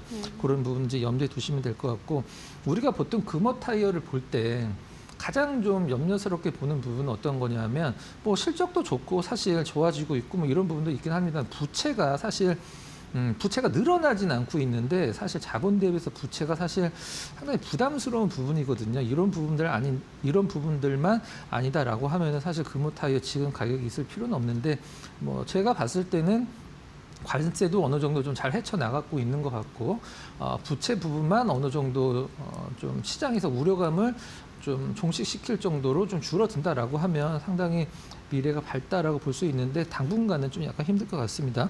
아까 말씀드렸던 수급을 오늘 좀 특이한 수급인데 한번 좀 말씀드려보도록 하겠습니다. 네. 정확히 6월 13일입니다. 이날은 6월 13일인데 중간중간에 이제 기관들이 판 것도 보이는데 이날 기점으로 해서 연기금이 오늘까지 단 하루도 안 빼놓고 정말 계속 사고 있습니다. 6월 13일서부터 지금 2달 이상 계속 사고 있는데 주가는 거의 못 움직였죠. 이제 외국인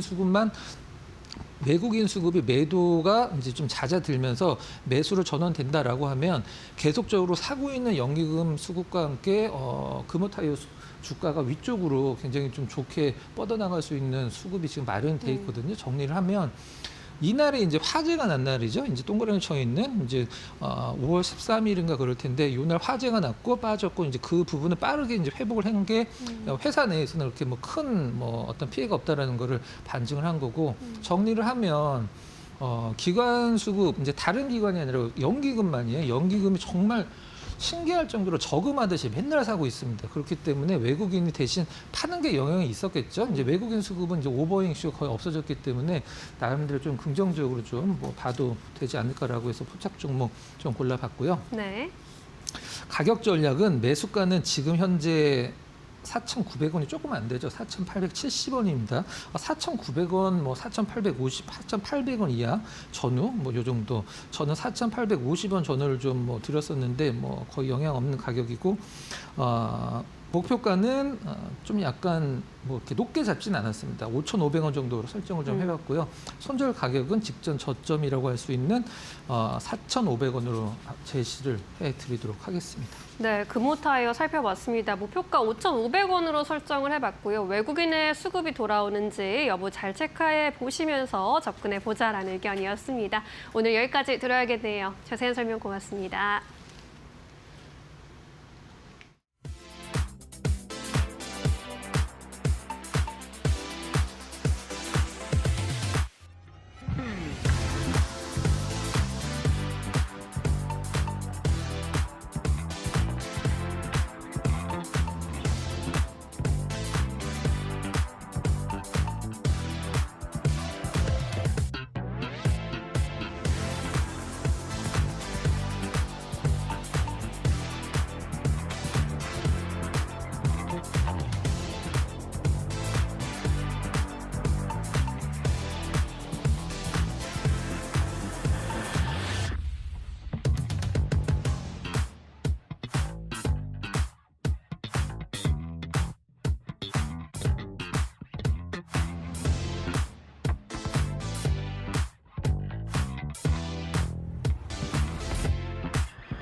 네, 시장 3시 구간 지나가고 있습니다. 키워드 통해서 시장 흐름 같이 한번 체크해 보겠습니다. 오늘 상위에 올라 있는 키워드 원전부터 확인해 보도록 하겠습니다. 윤석열 정부에서 이 웨스팅하우스의 계약을 맺었던 부분 오늘 논란이 되면서 원전주들 급락 흐름이 이어지고 있습니다. 우선 체코 원전 수주를 앞두고 이 원전에 대해서 기자재 비용이라던가 이 물품 비용을 관련해서 1조 정도의 비용을 웨스팅하우스에 지불해야 된다라는 이야기들이 나오면서 오늘 이 부분 우려감으로 작용하고 있고요. 또 특히 SMR 관련해서 수출을 할 때 관련해서 이 웨스팅하우스에 검증받아야 된다라는 소식도 논란이 일고 있습니다. 특히나 이 계약에 대한 기간도 50년으로 확정이 되다 보니까 이런 부분들 시장의 하방 압력을 강하게 하고 있는 모습 확인되고 있는데요. 오늘 종목들 흐름 체크해 보시면요. 전반적으로 하락세가 확인되고 있습니다. 특히나 오후장 들어서 종목들 낙폭을 더 키워가고 있는 모습 확인되고 있는데요. 현대건설의 경우에는 현재 구간 4%대 하락세 확인되고 있고요. 한국전력도 5%대 하락세, 우진 6%대, 또 두산에너빌리티 7%대 확인되고 있고요. 오늘 한전기술의 낙폭이 가장 큽니다. 8%대 하락세 이어지고 있다는 점 체크해 보시기 바랍니다. 다음 키워드 확인해 보겠습니다. 네, 다음 키워드로는 게임 확인해 보도록 하겠습니다. 아무래도 시장에 재료가 부족하다 보니까 작은 재료에도 종목들 흐름이 강하게 반응하고 있는 모습인데요. 내일 게임스컴 2025가 개막을 합니다. 관련해서 기대감들 작용하고 있고요. 특히나 국내 기업들은 펄어비스, 크래프톤 등이 참여를 하는데요. 이 게임스콘에서 신작 게임에 대한 홍보를 이어갈 예정입니다. 앞서 한 차례 붉은 사막의 출시를 연기하면서 급락 흐름을 이어갔던 펄어비스의 경우에는 이 붉은 사막이 4개 부문에 대해서 노미네이트 됐다라는 이야기에 수상에 대한 기대감도 작용을 하고 있고요. 오늘 게임주들 전반적으로 흐름 강하게 나오고 있습니다. 관련한 종목 체크해 보시면 펄어비스의 경우에는 현재 구간 7%대 강세 이어가고 있고요. 크래프톤 4.7%대, 넷마블 2%대 오름세 보여주고 있습니다. 그밖에 플레이위드와 시프트업도 1%대 강세 이어가고 있다는 점 체크해 보시면 좋을 것 같습니다. 마지막 키워드 확인해 보겠습니다. 네, 마지막 키워드는 우크라이나 원전 확인되고 있습니다. 간밤 트럼프 대통령과 젤렌스키 대통령의 정상회담이 있었죠. 이후 트럼프 대통령이 러시아와 우크라이나의 정상회담을 조율하고 있다라고 이야기를 하면서 오늘 종전에 대한 기대감들이 다시 한번 부각되는 모습입니다. 다만 장 초반에 탄력적으로 움직였던 재건주들 현재 구간에서는 상승폭을 다소 축소한 모습들 확인되고 있는데요. 종목들 흐름 같이 체크해 보시면요. 네, 현재 구간 SY스틸텍 4.5%대 강세 이어가고 있고요. SG 1%대 강세, HD 현대건설기계 강보합권 움직임 나오고 있습니다. 반면에 전진건설로봇 약보합으로 전환했고요. 대동도 0.2%대 하락세가 이어지고 있다는 점 체크해 보시죠. 네, 지금까지 시황센터의 김주영이었습니다.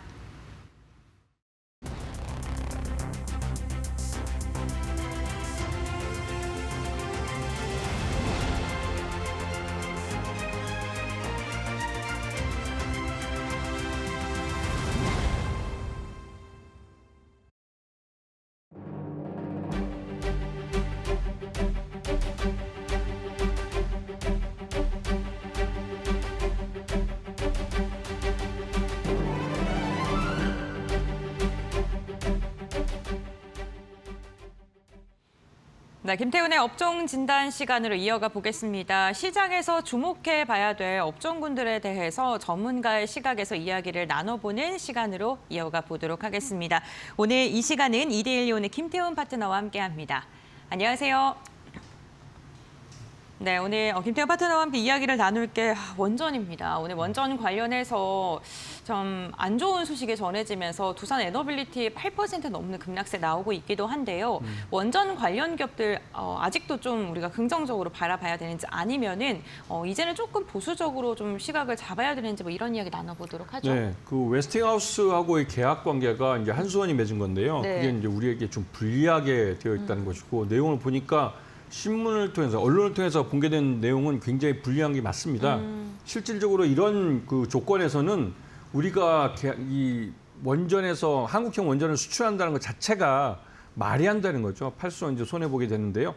지금 현재 이러한 그 원전에서 이러한 뉴스가 이슈가 되면서 시장 전반에 걸쳐서는 이 원전에 대해서 좀 불확실성이 크다라는 의견들이 많은 것 같고 투자자들이 실제로 계약 관계가 무엇이냐에 대한 불확실성, 이게 불안감 이런 것들이 오히려 매물을 불러내는 현상을 나타내고 있습니다. 그리고 또 그동안 상반기 내내 이 원전 관련주들이 많이 올랐기 때문에 그 오른 것 때문에도 차익 실현 매물이 나오는 타이밍이 돼버린 것도 같고요. 하지만 전반적으로 지금 시장에서 원전 자체에 관련된 종목들이 과연 이 대형 원전을 건설하고 이거를 뭐 만드는 데 있어서만 그 사업에서만 돈을 버는 것인지 이걸 한번 생각해 보셔야 됩니다. 지금 우리나라는 이 고리 1호 원전을 폐로하는 것, 폐로하고 이제 이걸 해체하는 이 승인이 나서 이 사업을 벌입니다. 세계 최초는 아니고 세계에서 한 2번째 정도 될 것 같은데요.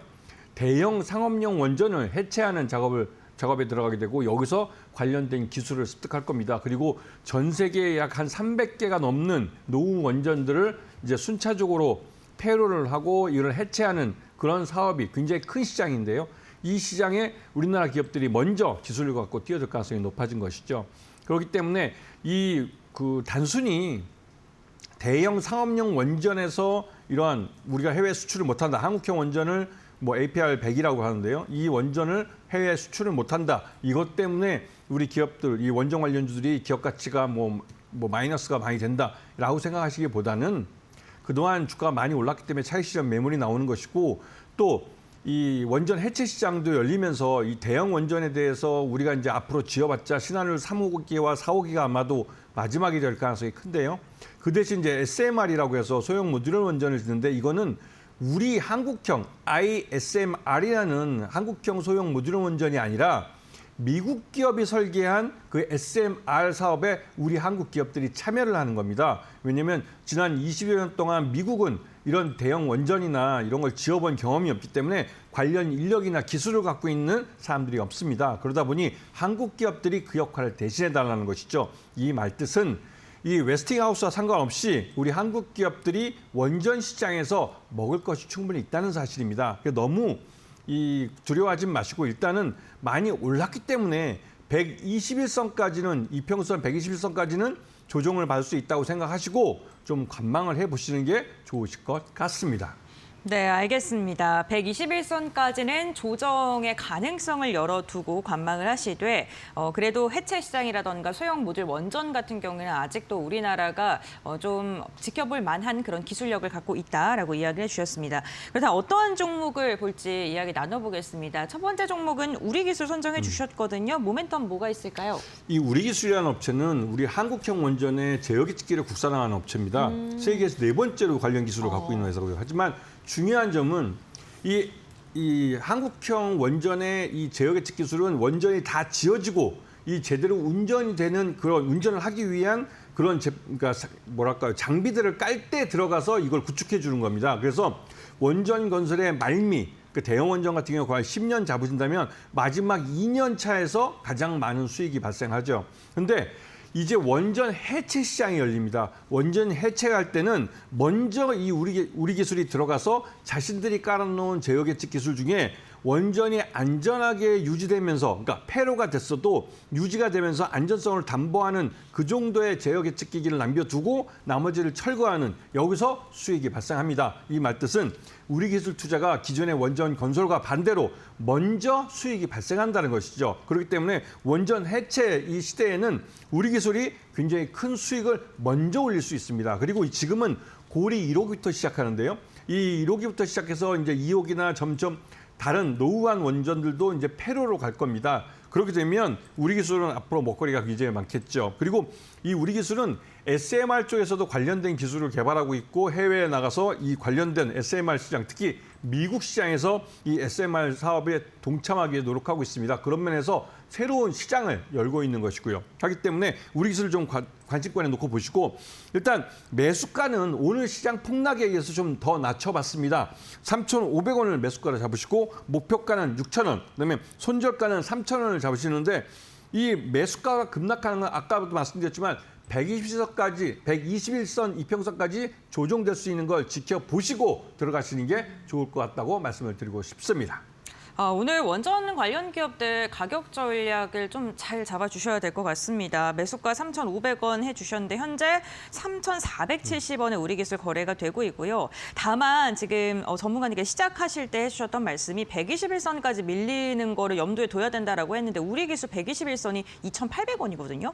그러면 2,800원대까지도 좀 염두를 해둬야 될까요? V자 반등이 네. 나올 가능성이 높고요. 네. 지금처럼 급락을 하고 있고 특히나 이쪽 회사들은 이제 돈을 벌고 있는 회사들이죠. 적자 회사가 아니라 흑자 회사들이기 때문에 이렇게 급하게 하락이 나오면 V자 반등이 반드시 나옵니다. 이거는 뭐 장담한다기보다는 지금까지 많은 이 증권 시장의 유구한 역사 속에서 그 V자 반등이 나오는 건 이렇게 실적이 좋은데도 불구하고 시장 리스크에 의해서 급하게 매물이 쏟아져서 급락하는 종목들은 반드시 V자 반등을 나타내는 경우가 많습니다. 그래서 121선을 터치하고 올라온다면 그때 잡을 수 있는 기회를 잡으시는 게 좋고 3,500원 밑에서 분할해서 매수하시면서 매수 단가를 가장 낮추면서 매수 수량을 가장 늘려간다는 전략을 갖고 접근을 하시면 충분히 저점의 매수 단가를 만드실 수 있을 겁니다. 알겠습니다. V자 반등을 기대해 보면서 지금 분할 매수 접근하자라고 이야기해 주셨고요. 두 번째 종목 이어서 이야기해 보겠습니다. 오늘 두 번째 종목으로는 우진을 선택을 해 주셨습니다. 어떠한 부분 좀 주목을 해보면 좋을까요? 이 우진이라는 업체는 앞에 말씀드렸던 우리기술은 제어 계측 관련된 기술을 갖고 있는 회사고요. 우진은 이 원전이 정상적으로 작동하는지 그 계측기기라고 합니다. 온도계나 그 안에 들어가는 무슨 방사능 계측기나 이런 계측기기들을 만드는 업체입니다. 그래서 이 원전이 안정적으로 운영될 수 있도록 계속 계측기들을 교체해주고 하면서 계속 수익이 발생하죠. 그런데 이 업체는 계열사로 우진 엔텍이라는 회사가 얼마 전에 상장을 했는데 이 우진 엔텍도 마찬가지 이제 계측기 쪽이지만 이 업체는 이 폐로 원전을 폐쇄하고 이걸 안정적으로 해체하는 관련된 기술을 갖고 있는 업체예요. 그렇기 때문에 이 계열사인 우진엔텍을 통해서 원전 해체 시장에도 접근을 하게 되는 겁니다. 그렇기 때문에 우진은 이 계열사 자회사인 우진엔텍과 함께 우리 고리 1호기의 해체에 참여를 하고 여기서 새로운 시장을 만들어낼 것이고 새로운 기술을 습득해서 이걸 기반으로 해외에 노후한 원전들을 해체하는 시장을 진출하려고 노력하고 있습니다. 그런 면을 잘 보시면서 이 우진도 충분히 좋은 기회를 만들 수 있는 그런 회사이고 지금 주가 급락이 나오는 건 좋은 기회라고 생각하시면서 매수가는 11,000원, 그다음에 목표가는 15,000원에 손절가는 10,000원을 제시해 드리는데요. 이게 좀 좁게 잡혀 있지만 하여튼 121선을 잘 보시면서 거기까지 간다고 생각하시고 분할해서 매수하시면서 매수 단가를 가장 낮출 수 있는 쪽으로 접근하시면 충분히 저점을 잡을 수 있습니다. 우진 이 회사 자체는 굉장히 좋은 회사입니다. 알겠습니다. 우진 오늘 매수가 11,000원으로 제시해 주셨고요. 현재 6%가량 밀리면서 1,320원까지 내려앉은 모습인데요. 역시나 분할로 접근을 하면 실적이 받쳐주기 때문에 반등할 때 시원한 반등 기대해 볼 만하다라고 이야기를 해주셨습니다. 세 번째 종목으로는 건설주를 선택을 하셨습니다. 현대건설의 이야기를 해볼까 하는데요. 역시나 뭐 원전 관련해서 건설 이력이 있다는 점을 좀 주목하신 것 같습니다. 어떠한 부분도 보면 좋을까요? 이 현대건설이라는 회사는 우리나라 원전 역사와 함께하는 회사입니다. 물론 우리나라 토목건축이라면 이 현대건설을 빼고 말할 수 없죠. 경부고속도로뿐만 아니라 우리나라에서 내놓으라는 그러니까 1호 원전, 고리 원전도 현대건설이 만든 겁니다. 그만큼 우리나라 한국형 원전에 대해서 가장 잘 알고 있고 가장 많은 건설 경험을 갖고 있는 회사입니다. 그래서 이러한 것들을 배경으로 해서 미국의 SMR 그 소형 모듈 원전을 건설하는데도 미국 업체들이 우리 한국 업체인 현대건설과 이 제휴 관계를 맺고 미국에서 이제 이런 SMR 건설 작업에 뛰어들려고 하고 있고 미국의 SMR 업체들은 자기에게 투자를 해달라고 해서 현대건설이 그런 SMR 업체들에 투자도 해주면서 직접 그 SMR 건설에 일단 침발라놨다고 볼까요? 일단 찍어놓은 상태입니다.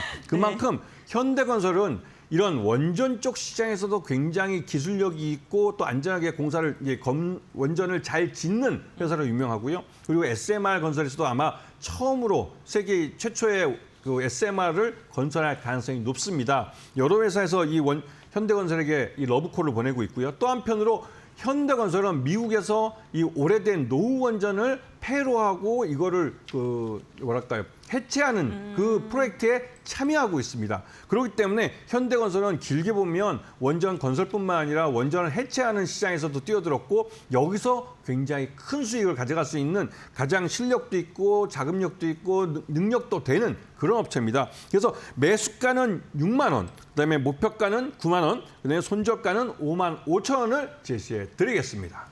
네, 알겠습니다. 오늘 세 번째 종목으로는 현대건설 말씀을 해주셨습니다. 지금 현재 4%가량 빠지고 있고요. 원전 관련된 기업들 전반적으로 오늘 부진한 가운데 6만 1,100원 선에서 거래가 진행이 되고 있고요. 매수가 6만 원으로 조금 더 낮게 제시를 해주셨으니까 이 부분 참고해 보시면 좋을 것 같습니다. 지금 오늘 세 가지 종목 이야기인데 정말 간략하게 하나 여쭤볼게요. 네. 그 두산 에너빌리티는 언급을 안 해주셨거든요. 네. 이유가 있을까요? 두산 에너빌리티는 어저께 제가 말씀을 드렸죠. 다른 프로그램에 가서. 그리고 이번에 네. 좀 답변하게 했는데요. 네. 근데 두산 에너빌리티도 굉장히 좋은 회사입니다. 그런데 가만히 보시면 두산 에너빌리티가 2분기 그 사업 보고서를 보시게 되면 그 안에서 원전이 차지하고 있는 비중은 굉장히 매출이 작습니다. 왜냐하면 대형 원전을 그동안 쭉 건설하지 않아 왔습니다. 그리고 이번에 처음으로 3호기와 4호, 신한울 3호기와 4호기를 이번에 들어가는데요. 근데 이게 수출이 아니고 체코 원전 하나만 수출입니다. 그게 웨스팅하우스에 이제 말 그대로 특허료를 로열티를 내야 되는 것이고요. 그렇기 때문에 두산 에너빌리티가 지금 그 주가가 급락하고 있는데 이거는 서해안 에너지 고속도로 이쪽과 연결해서 대형 그 풍력 발전, 해상 풍력 발전 모터를 만든 터빈을 만드는 걸 생각해 보시면 충분히 저가에 살 수 있는 기회를 잡으시는 것이고 여러분들에게 어떻게 보면 좋은 기회를 주는 거라고 생각해 보시면서 일단 행맨이 뜬 거는 일단 건드리지 않는 겁니다. 그리고 아까 말씀드렸듯이 121선까지 어느 정도 갈지를 한번 두고 보시면서 충분히 저가에 살 수 있는 기회가 있기 때문에 여러분들은 그 해문을 잡으시면 되는 겁니다. 네, 알겠습니다. 오늘 원전 관련된 이야기 김태훈 파트너와 나눠봤습니다. 원전 악재가 전해지면서 걱정 좀 많으셨을 것 같은데 그래도 반등에 대한 이야기 말씀해 주시면서 종목마다 가격 전략 말씀해 주셨으니까 이 부분 참고해 보시면 좋을 것 같습니다. 오늘 이야기 여기까지 나누겠습니다. 고맙습니다.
(18일) 뉴욕 증시가 잭슨홀 미팅을 앞두고 반망세를 보였다.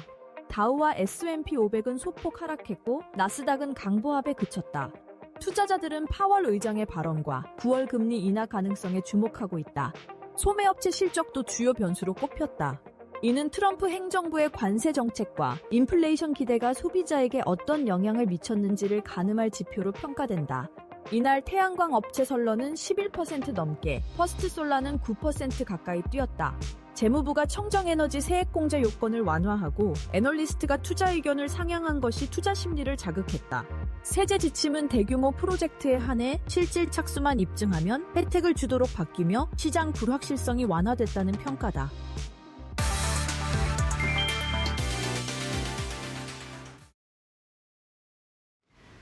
네, 양시장 동시효과 구간에 들어와 있습니다. 라스트 찬스로 이어가 보도록 할게요. 화요일에 두 분 모셨습니다. 메리츠증권 도국 WM센터 김경국 과장, SK증권 영업부 김용센터 이청훈 차장 함께할게요. 어서 오세요. 안녕하세요. 네, 양시장 이틀 연속 약세로 마감할 것으로 보입니다. 과장님께서는 시장 어떻게 분석하고 계실까요? 네, 일단 뭐 시장이 굉장히 좀 약세 국면에 진입을 한 상황으로 보여지고요. 이번 주 중요한 이벤트는 역시 이제 잭슨 홀 미팅을 앞두고 일단 경계감이 시장에 반영이 되고 있다 그렇게 좀 말씀드리고 싶고요. 일단 파월이 매파적인 발언이 시장에 좀 나올 경우에 이제 9월 금리 인하에 대한 스탠스가 조금 낮아질 수 있다는 이제 시장의 경계감이 반영이 되고 있다 이렇게 보고 있습니다. 지난주만 하더라도 CPI는 사실 좀 양호하게 나왔고요. 이제 PPI가 좀 높게 나왔지만 금리 인하에 대한 가능성이 아직까지도 좀 유지되고 있는 상황이고요. 국내만의 이제 시장 부진 이유를 조금 더 살펴보자면 첫 번째로는 일단 트럼프와 푸틴 회담 이후에 이제 3자 회동의 가능성이 높아지면서 방산센터에 굉장히 좀 부정적인 요인으로 작용을 하고 있는 것 같고요.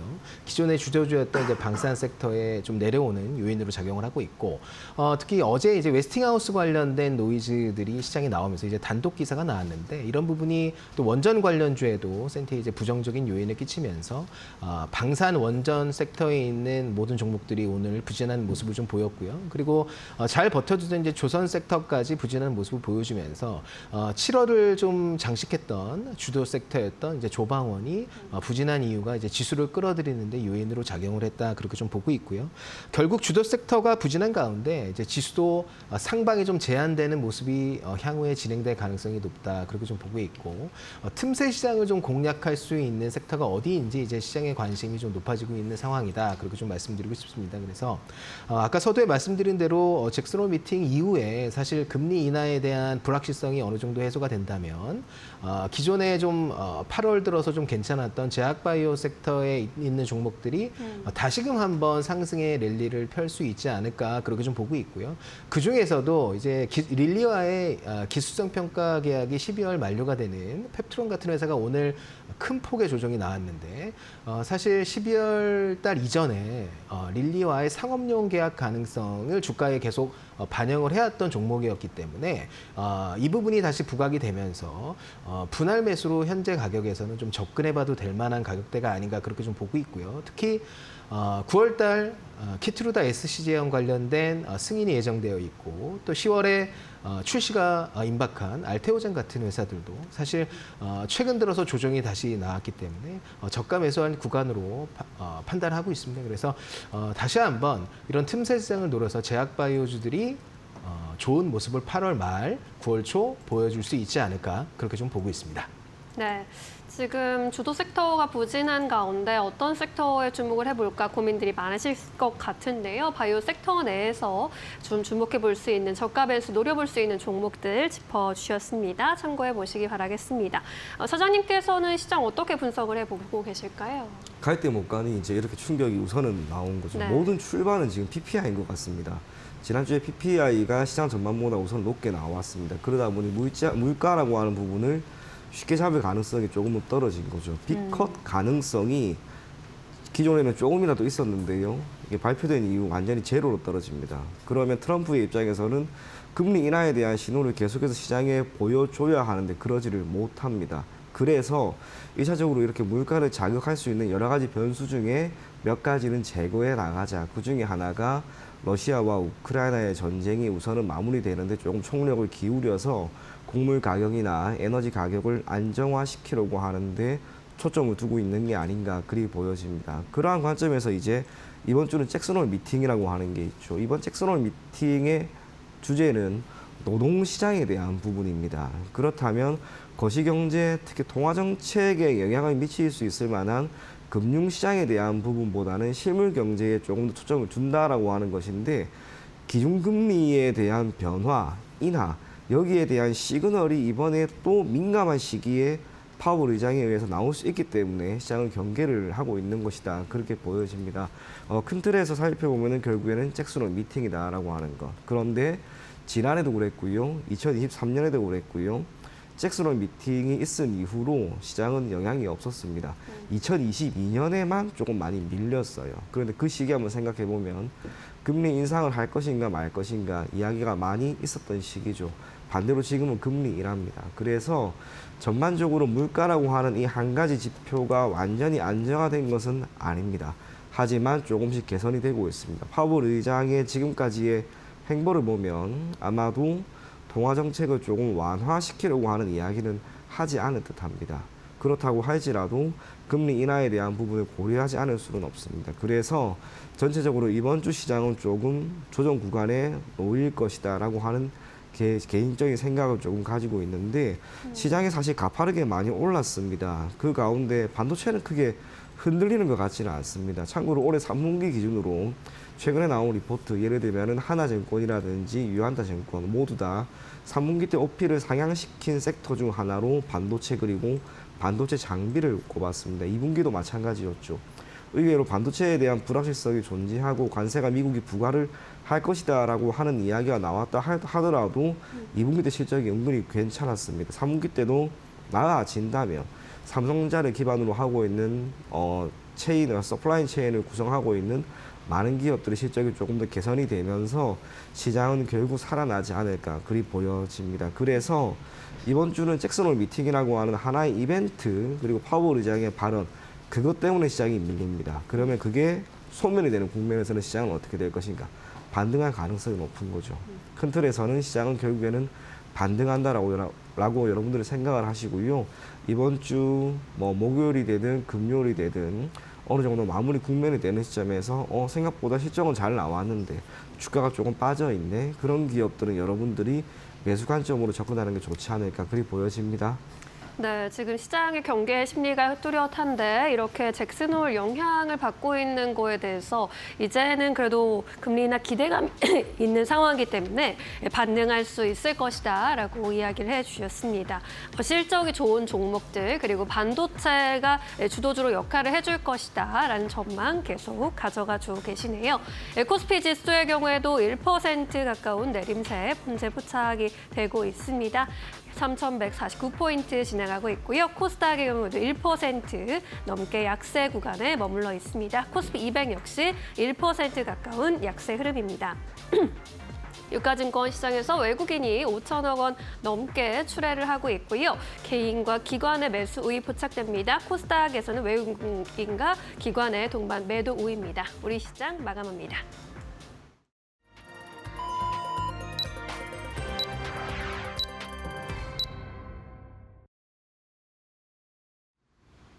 네, 8월 19일 화요일장 우리 시장 마무리가 됐습니다. 오늘 양시장은 오후장까지도 힘이 빠지는 모습이 이어졌는데요. 외국인이 양시장에서 매도하면서 시장의 하방 압력이 더욱더 깊어지는 모습이었습니다. 불확실성이 여전하면서 투자 심리가 위축된 모습인데요. 3자 회담에 대한 가능성은 나오고 있는데 확실하지 않고요. 거기다 FOMC 의사록에 대한 이야기, 파월 연준 의장의 발언을 앞두고 있다는 점 또한 시장에는 부담으로 작용되고 있습니다. 그렇다면 오늘 종목별 움직임은 어떨까요? 트레이딩 뷰를 통해서 알아보도록 하겠습니다. 오늘 반도체 관련 기업들 어제 이어서 약세 이어갑니다. 삼성전자가 0.1%, SK하이닉스가 1.6%가량 빠지고 있고요. 하이닉스의 낙폭이 조금 더 깊다는 점이 특징입니다.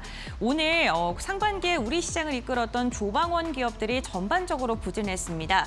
방산 대표주인 하나에어로스페이스는 6.8% 급락했고요. 하나오션도 2.5%가량 빠지는 모습, 두산 에너빌리티도 8%가량의 내림세를 그리면서 마감을 했습니다. 원전 관련돼서는 악재가 나왔었죠. 웨스팅하우스와의 불공정 계약에 대한 이야기가 나오면서 투자 심리가 굉장히 급격하게 위축이 됐고요. 조선주 같은 경우는 중국에서 마스가를 견제한다라는 이야기가 나오면서 오늘 하나오션을 포함해서 조선주들 전반적으로 부진한 움직임이 특징적이었습니다.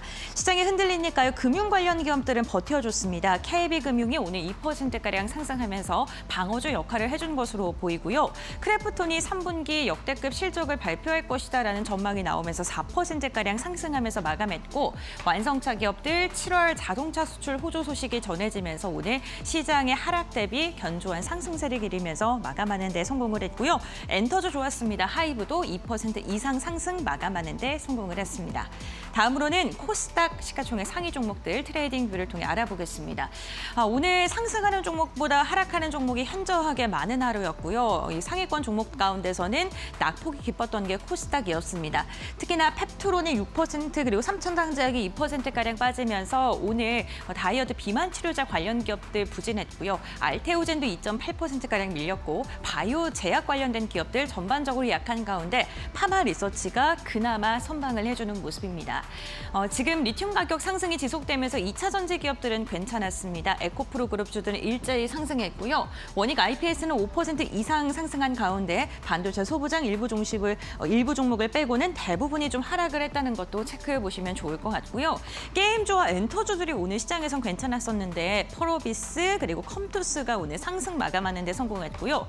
디어유 올랐고요. SM과 YG까지도 오늘 상승으로 마감하는 데 성공했습니다.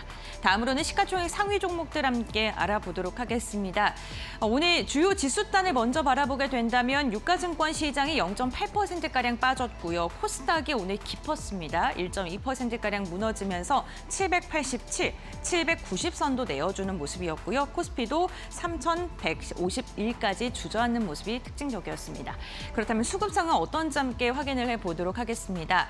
오늘 양시장에서 외국인의 이탈이 나왔는데 동시효과 상황 속에서 외국인이 매도의 폭을 조금은 줄이는 모습이 나왔습니다. 4,500억 원가량의 물량을 토해내면서 3거래일째 외국인 이탈 나오고 있고요. 반면 기관은 오늘도 담았습니다. 2,527억 원가량의 순매수가 집계가 됐습니다. 코스닥도 함께 보겠습니다. 네, 코스닥에서는 외국인과 기관의 쌍끌이 매도세가 나왔습니다. 양일간 지금 외국인과 기관의 이탈이 나오고 있는데 기관의 매도폭이 훨씬 더 컸습니다. 다만 현물 시장에서 외국인이 매도했지만 선물 시장에서는 매수 포지션을 취했다는 점도 함께 체크하시면 좋을 것 같습니다. 다음으로는 시가총액 상위 종목입니다. 먼저 유가증권 시장 살펴볼까요? 오늘 삼성과 SK가 장 막판으로 갈수록 힘이 빠지는 모습이 나타났고요. LG 에너지솔루션은 아랫골이 달면서 회복을 해주려는 모습이 나타났습니다. 리튬 가격 상승이 좀 영향을 준 것으로 보이고 삼성 바이오로직스는 0.3%가량 하락으로 마감을 했습니다. 다음 6위부터 10위도 함께 살펴보겠습니다. 현대차와 기아가 오늘 강한 상승이 나왔습니다. 지수의 하락 대비도도 견조한 모습이 나타났는데요. 1% 이상 상승했고요. 역시나 7월 수출에 대한 그러한 그 데이터가 잘 나오면서 반응을 했습니다. KB금융도 2% 넘게 상승하면서 장중 고점 부근에서 종가 체결했고요. 반면 한화 에어로스페이스 오늘 6% 넘는 하락세를 그렸습니다. 다음으로는 코스닥 시가총액 상위 종목 함께 보이겠습니다. 셀트리아 보합권 보이면서 오늘 10위권까지 올라섰고 알테오잔 같은 경우에 반면 2.8%가량 밀리면서 오늘 42만 7천 원대에 거래가 됐습니다. 바이오주들 시가총액 상위 종목들 전반적으로 약했지만 실적이 기대된다라는 그런 이야기가 계속 나오는 파마 리서치 같은 경우에는 1% 넘는 상승, 리튬 가격 상승과 함께 에코프로 약진에 성공했습니다. 다음 6위부터 10위 보겠습니다. 펩트론 7% 가까이 빠졌고요. 오늘 삼천당제약도 2%, ABL바이오와 HLB, 리가켄바이오 전반적으로 부진한 가운데 HLB는 시가를 좀 회복해준 채 마감했지만 나머지 10위 안에 있는 종목들은 모두 다 장중 저점 부근에서 종가를 체결했다는 점, 시가총액 상위 종목들의 분위기가 그다지 좋지 않았다는 점도 확인을 해보셔야 될 것 같습니다. 네, 이렇게 오늘 시장 마감 상황 함께 확인을 해봤고요. 외환 시장 살펴보도록 하겠습니다. 우리은행의 최진호 연구원 연결해 보겠습니다. 안녕하십니까? 네, 안녕하십니까. 최진호입니다. 네, 오늘 환율 시장 어떻게 흘러갔을까요, 연구원님? 네, 금요일 달러 환율은 1,388.5원에 개장을 했습니다. 러시아 우크라이나 휴전과 관련돼서 주요국 정상들의 다자회담이 있었는데요. 뚜렷한 합의점이 도출되지 못하면서 위험스러운 심리가 좀 약화되는 모습입니다. 특히 외환 시장에서는 이런 이제 유로화 약세로 인해서 달러 지수가 반사적으로 좀 강해졌고요. 이에 따라서 달러 환율도 1,390원 내외에서 움직임이 지속되는 그런 모습이었습니다.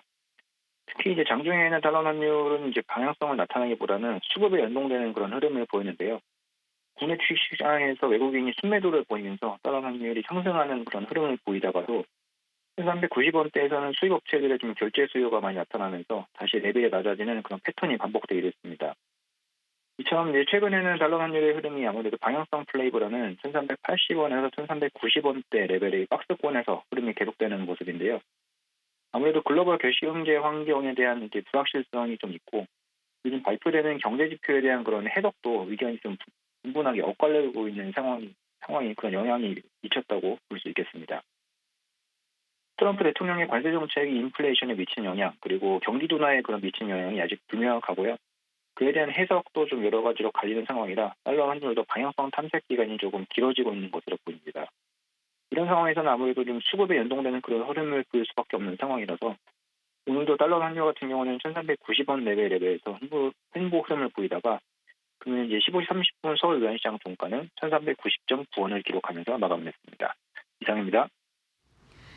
네, 환율의 방향성이 명확하지 않는 시장이 이어지고 있습니다. 그렇다면 당분간 이러한 분위기가 지속될까요? 어떻게 바라보십니까? 당분간은 박스권의 그런 흐름이 이어질 것으로 보이는데요. 이번 주에 이런 박스권 흐름을 깰 수 있을 것으로 좀 기대되는 그런 이벤트들이 조금 대기하고 있는 것으로 보입니다. 먼저 20일에는 그 연준의 7월 FOMC 의사라고이 공개될 예정인데요. 지난 회의에서 이미 윌러 이사와 보우먼 이사가 기준금리 동결에 반대했던 것으로 알려졌습니다. 이들이 주장하는 논거에 대해서 조금 관심을 갖고 살펴볼 필요가 있겠고요. 만약에 이들의 의견이 좀 연속적이고 추가적인 기준금리가 인하가 필요하다라고 주장하는 것으로 좀 확인이 된다면 달러 환율의 레벨이 좀 유의미하게 낮아질 그런 가능성을 내려놔야 될 것 같습니다. 그리고 이사로 공개 이후에 21일부터 23일까지는 잭슨홀 컨퍼런스가 예정되어 있는데요. 전 세계 중앙은행 총재들이 모여서 글로벌 통화 정책과 거시 경제에 대해서 의논하는 그런 자리인 만큼 파월 의장의 연설을 좀 주목할 필요가 있겠습니다. 파월 의장은 아시다시피 데이터를 확인하고 움직이겠다라는 그런 신중론을 고수해왔는데요. 7월 고용지표가 이미 좀 큰 폭으로 많이 둔화가 되었고요.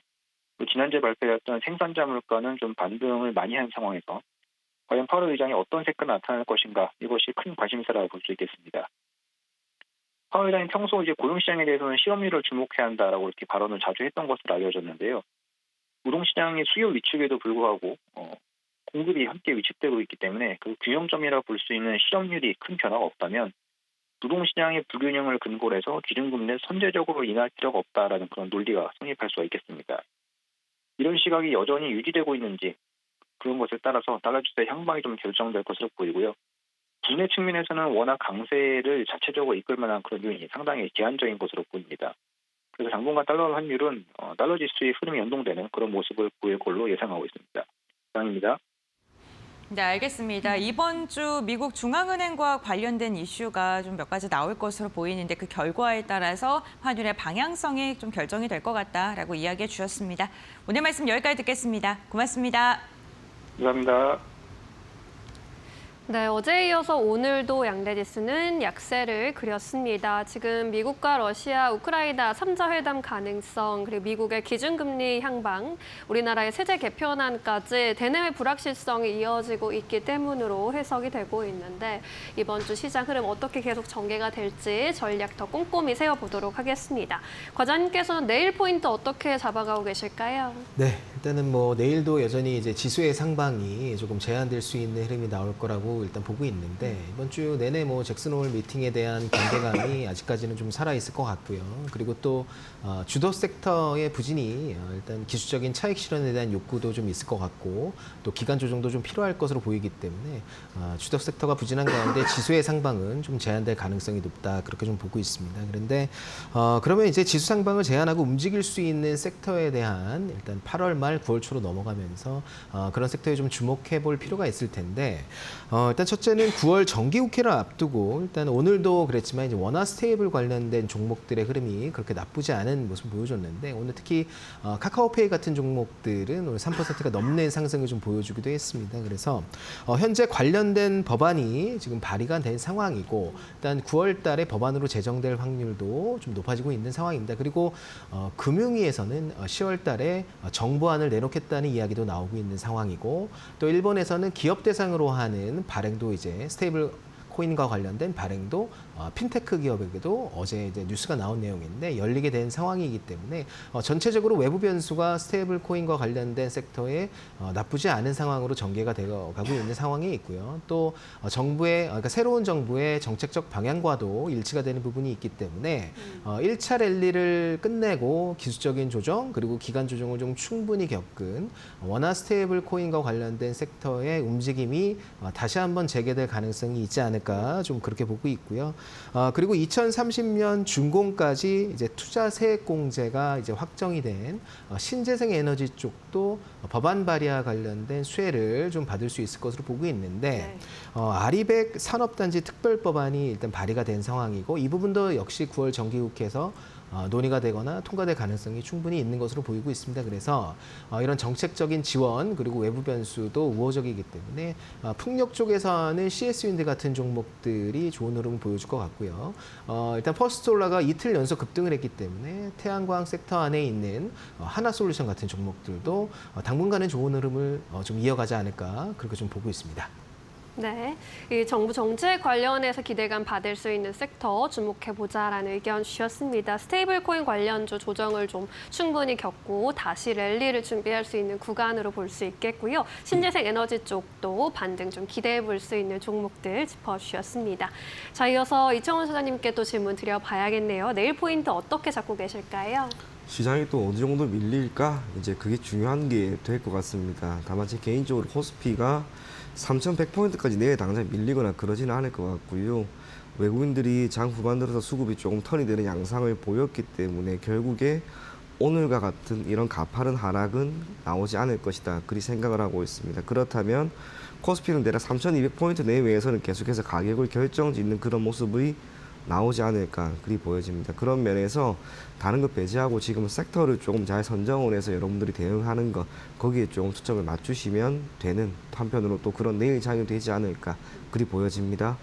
네, 좋습니다. 3,200선에서 계속 부딪히고 있는데 섹터를 잘 골라서 또 대응을 해본다면 이 안에서도 또 돌파구가 있지 않을까 싶은데요. 그럼 종목별 이야기 좀 나눠보도록 할게요. 주목해볼 만한 종목, 과장님께서는 어떤 종목 주목해보셨을까요? 네, 오늘 신재생 에너지 섹터 안에 있는 SK 이터닉스라는 종목을 가져와 봤고요.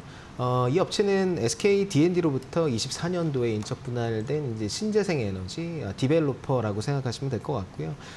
가장 좀 최근에 좀 주목을 받는 이슈는 뭐냐면 SOFC 연료전지 사업을 영위하고 있는 이제 블룸에너지가 현재 미국에서 연일 신고가를 갱신하고 있습니다. 이제 45불을 넘어가면서 이제 신고가 갱신을 이어가고 있는데 SK 이터닉스 같은 경우에는 18년부터 전략적 제휴를 블룸에너지와 했고요. 그리고 이제 국내 공급권에 대한 공급권을 확보한 상황에 있습니다. 그래서 추후에 연료전지 사업이 한국에서 이제 전개가 된다면 이런 블룸 에너지와 관련된 수혜를 받을 수 있는 부분이 있다. 이게 첫 번째 포인트고요. 두 번째는 이제 국내에서는 이제 정책적인 모멘텀을 좀 얻을 수 있는 부분이 있는데 아까 말씀드렸던 리뉴어블 에너지 100 관련된 선언한 국내 이제 36개 기업이 대기업 위주로 선언을 한 상황이고 이 업체들이 신재생 에너지를 100%로 전환하기 위한 노력을 계속 해오고 있습니다.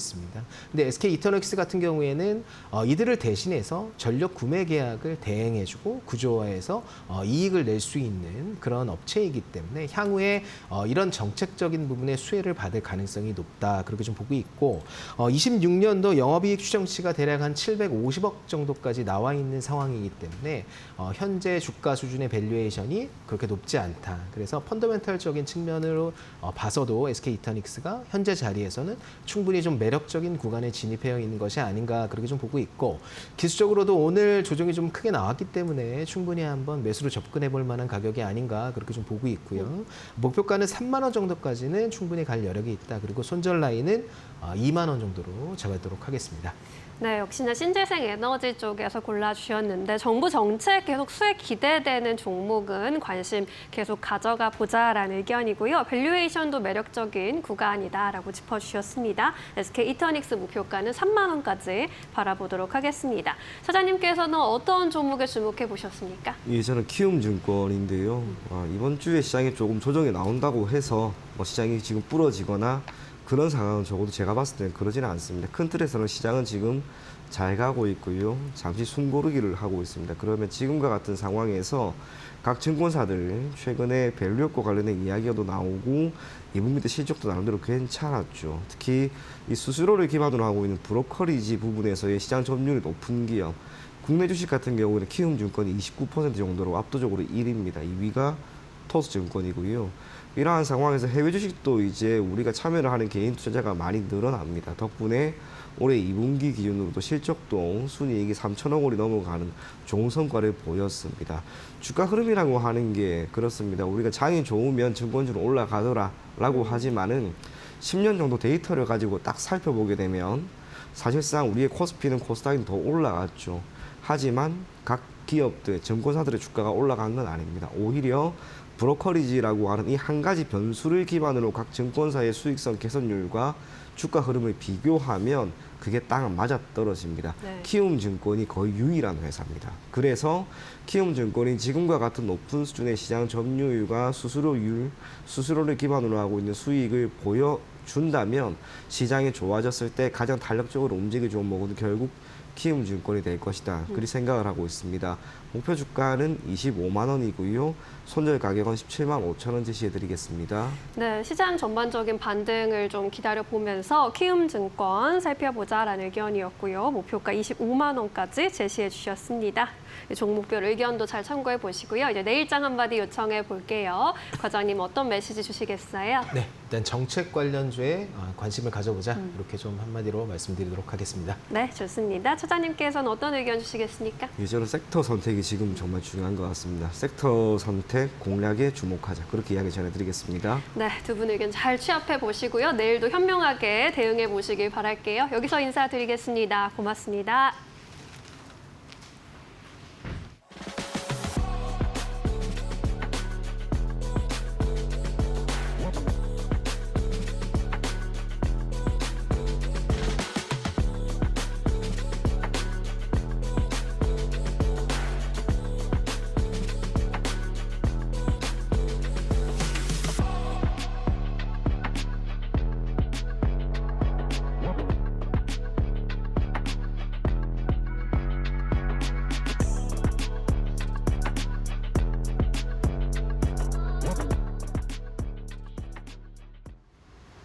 네, 오늘 저희가 준비한 소식은 여기까지입니다.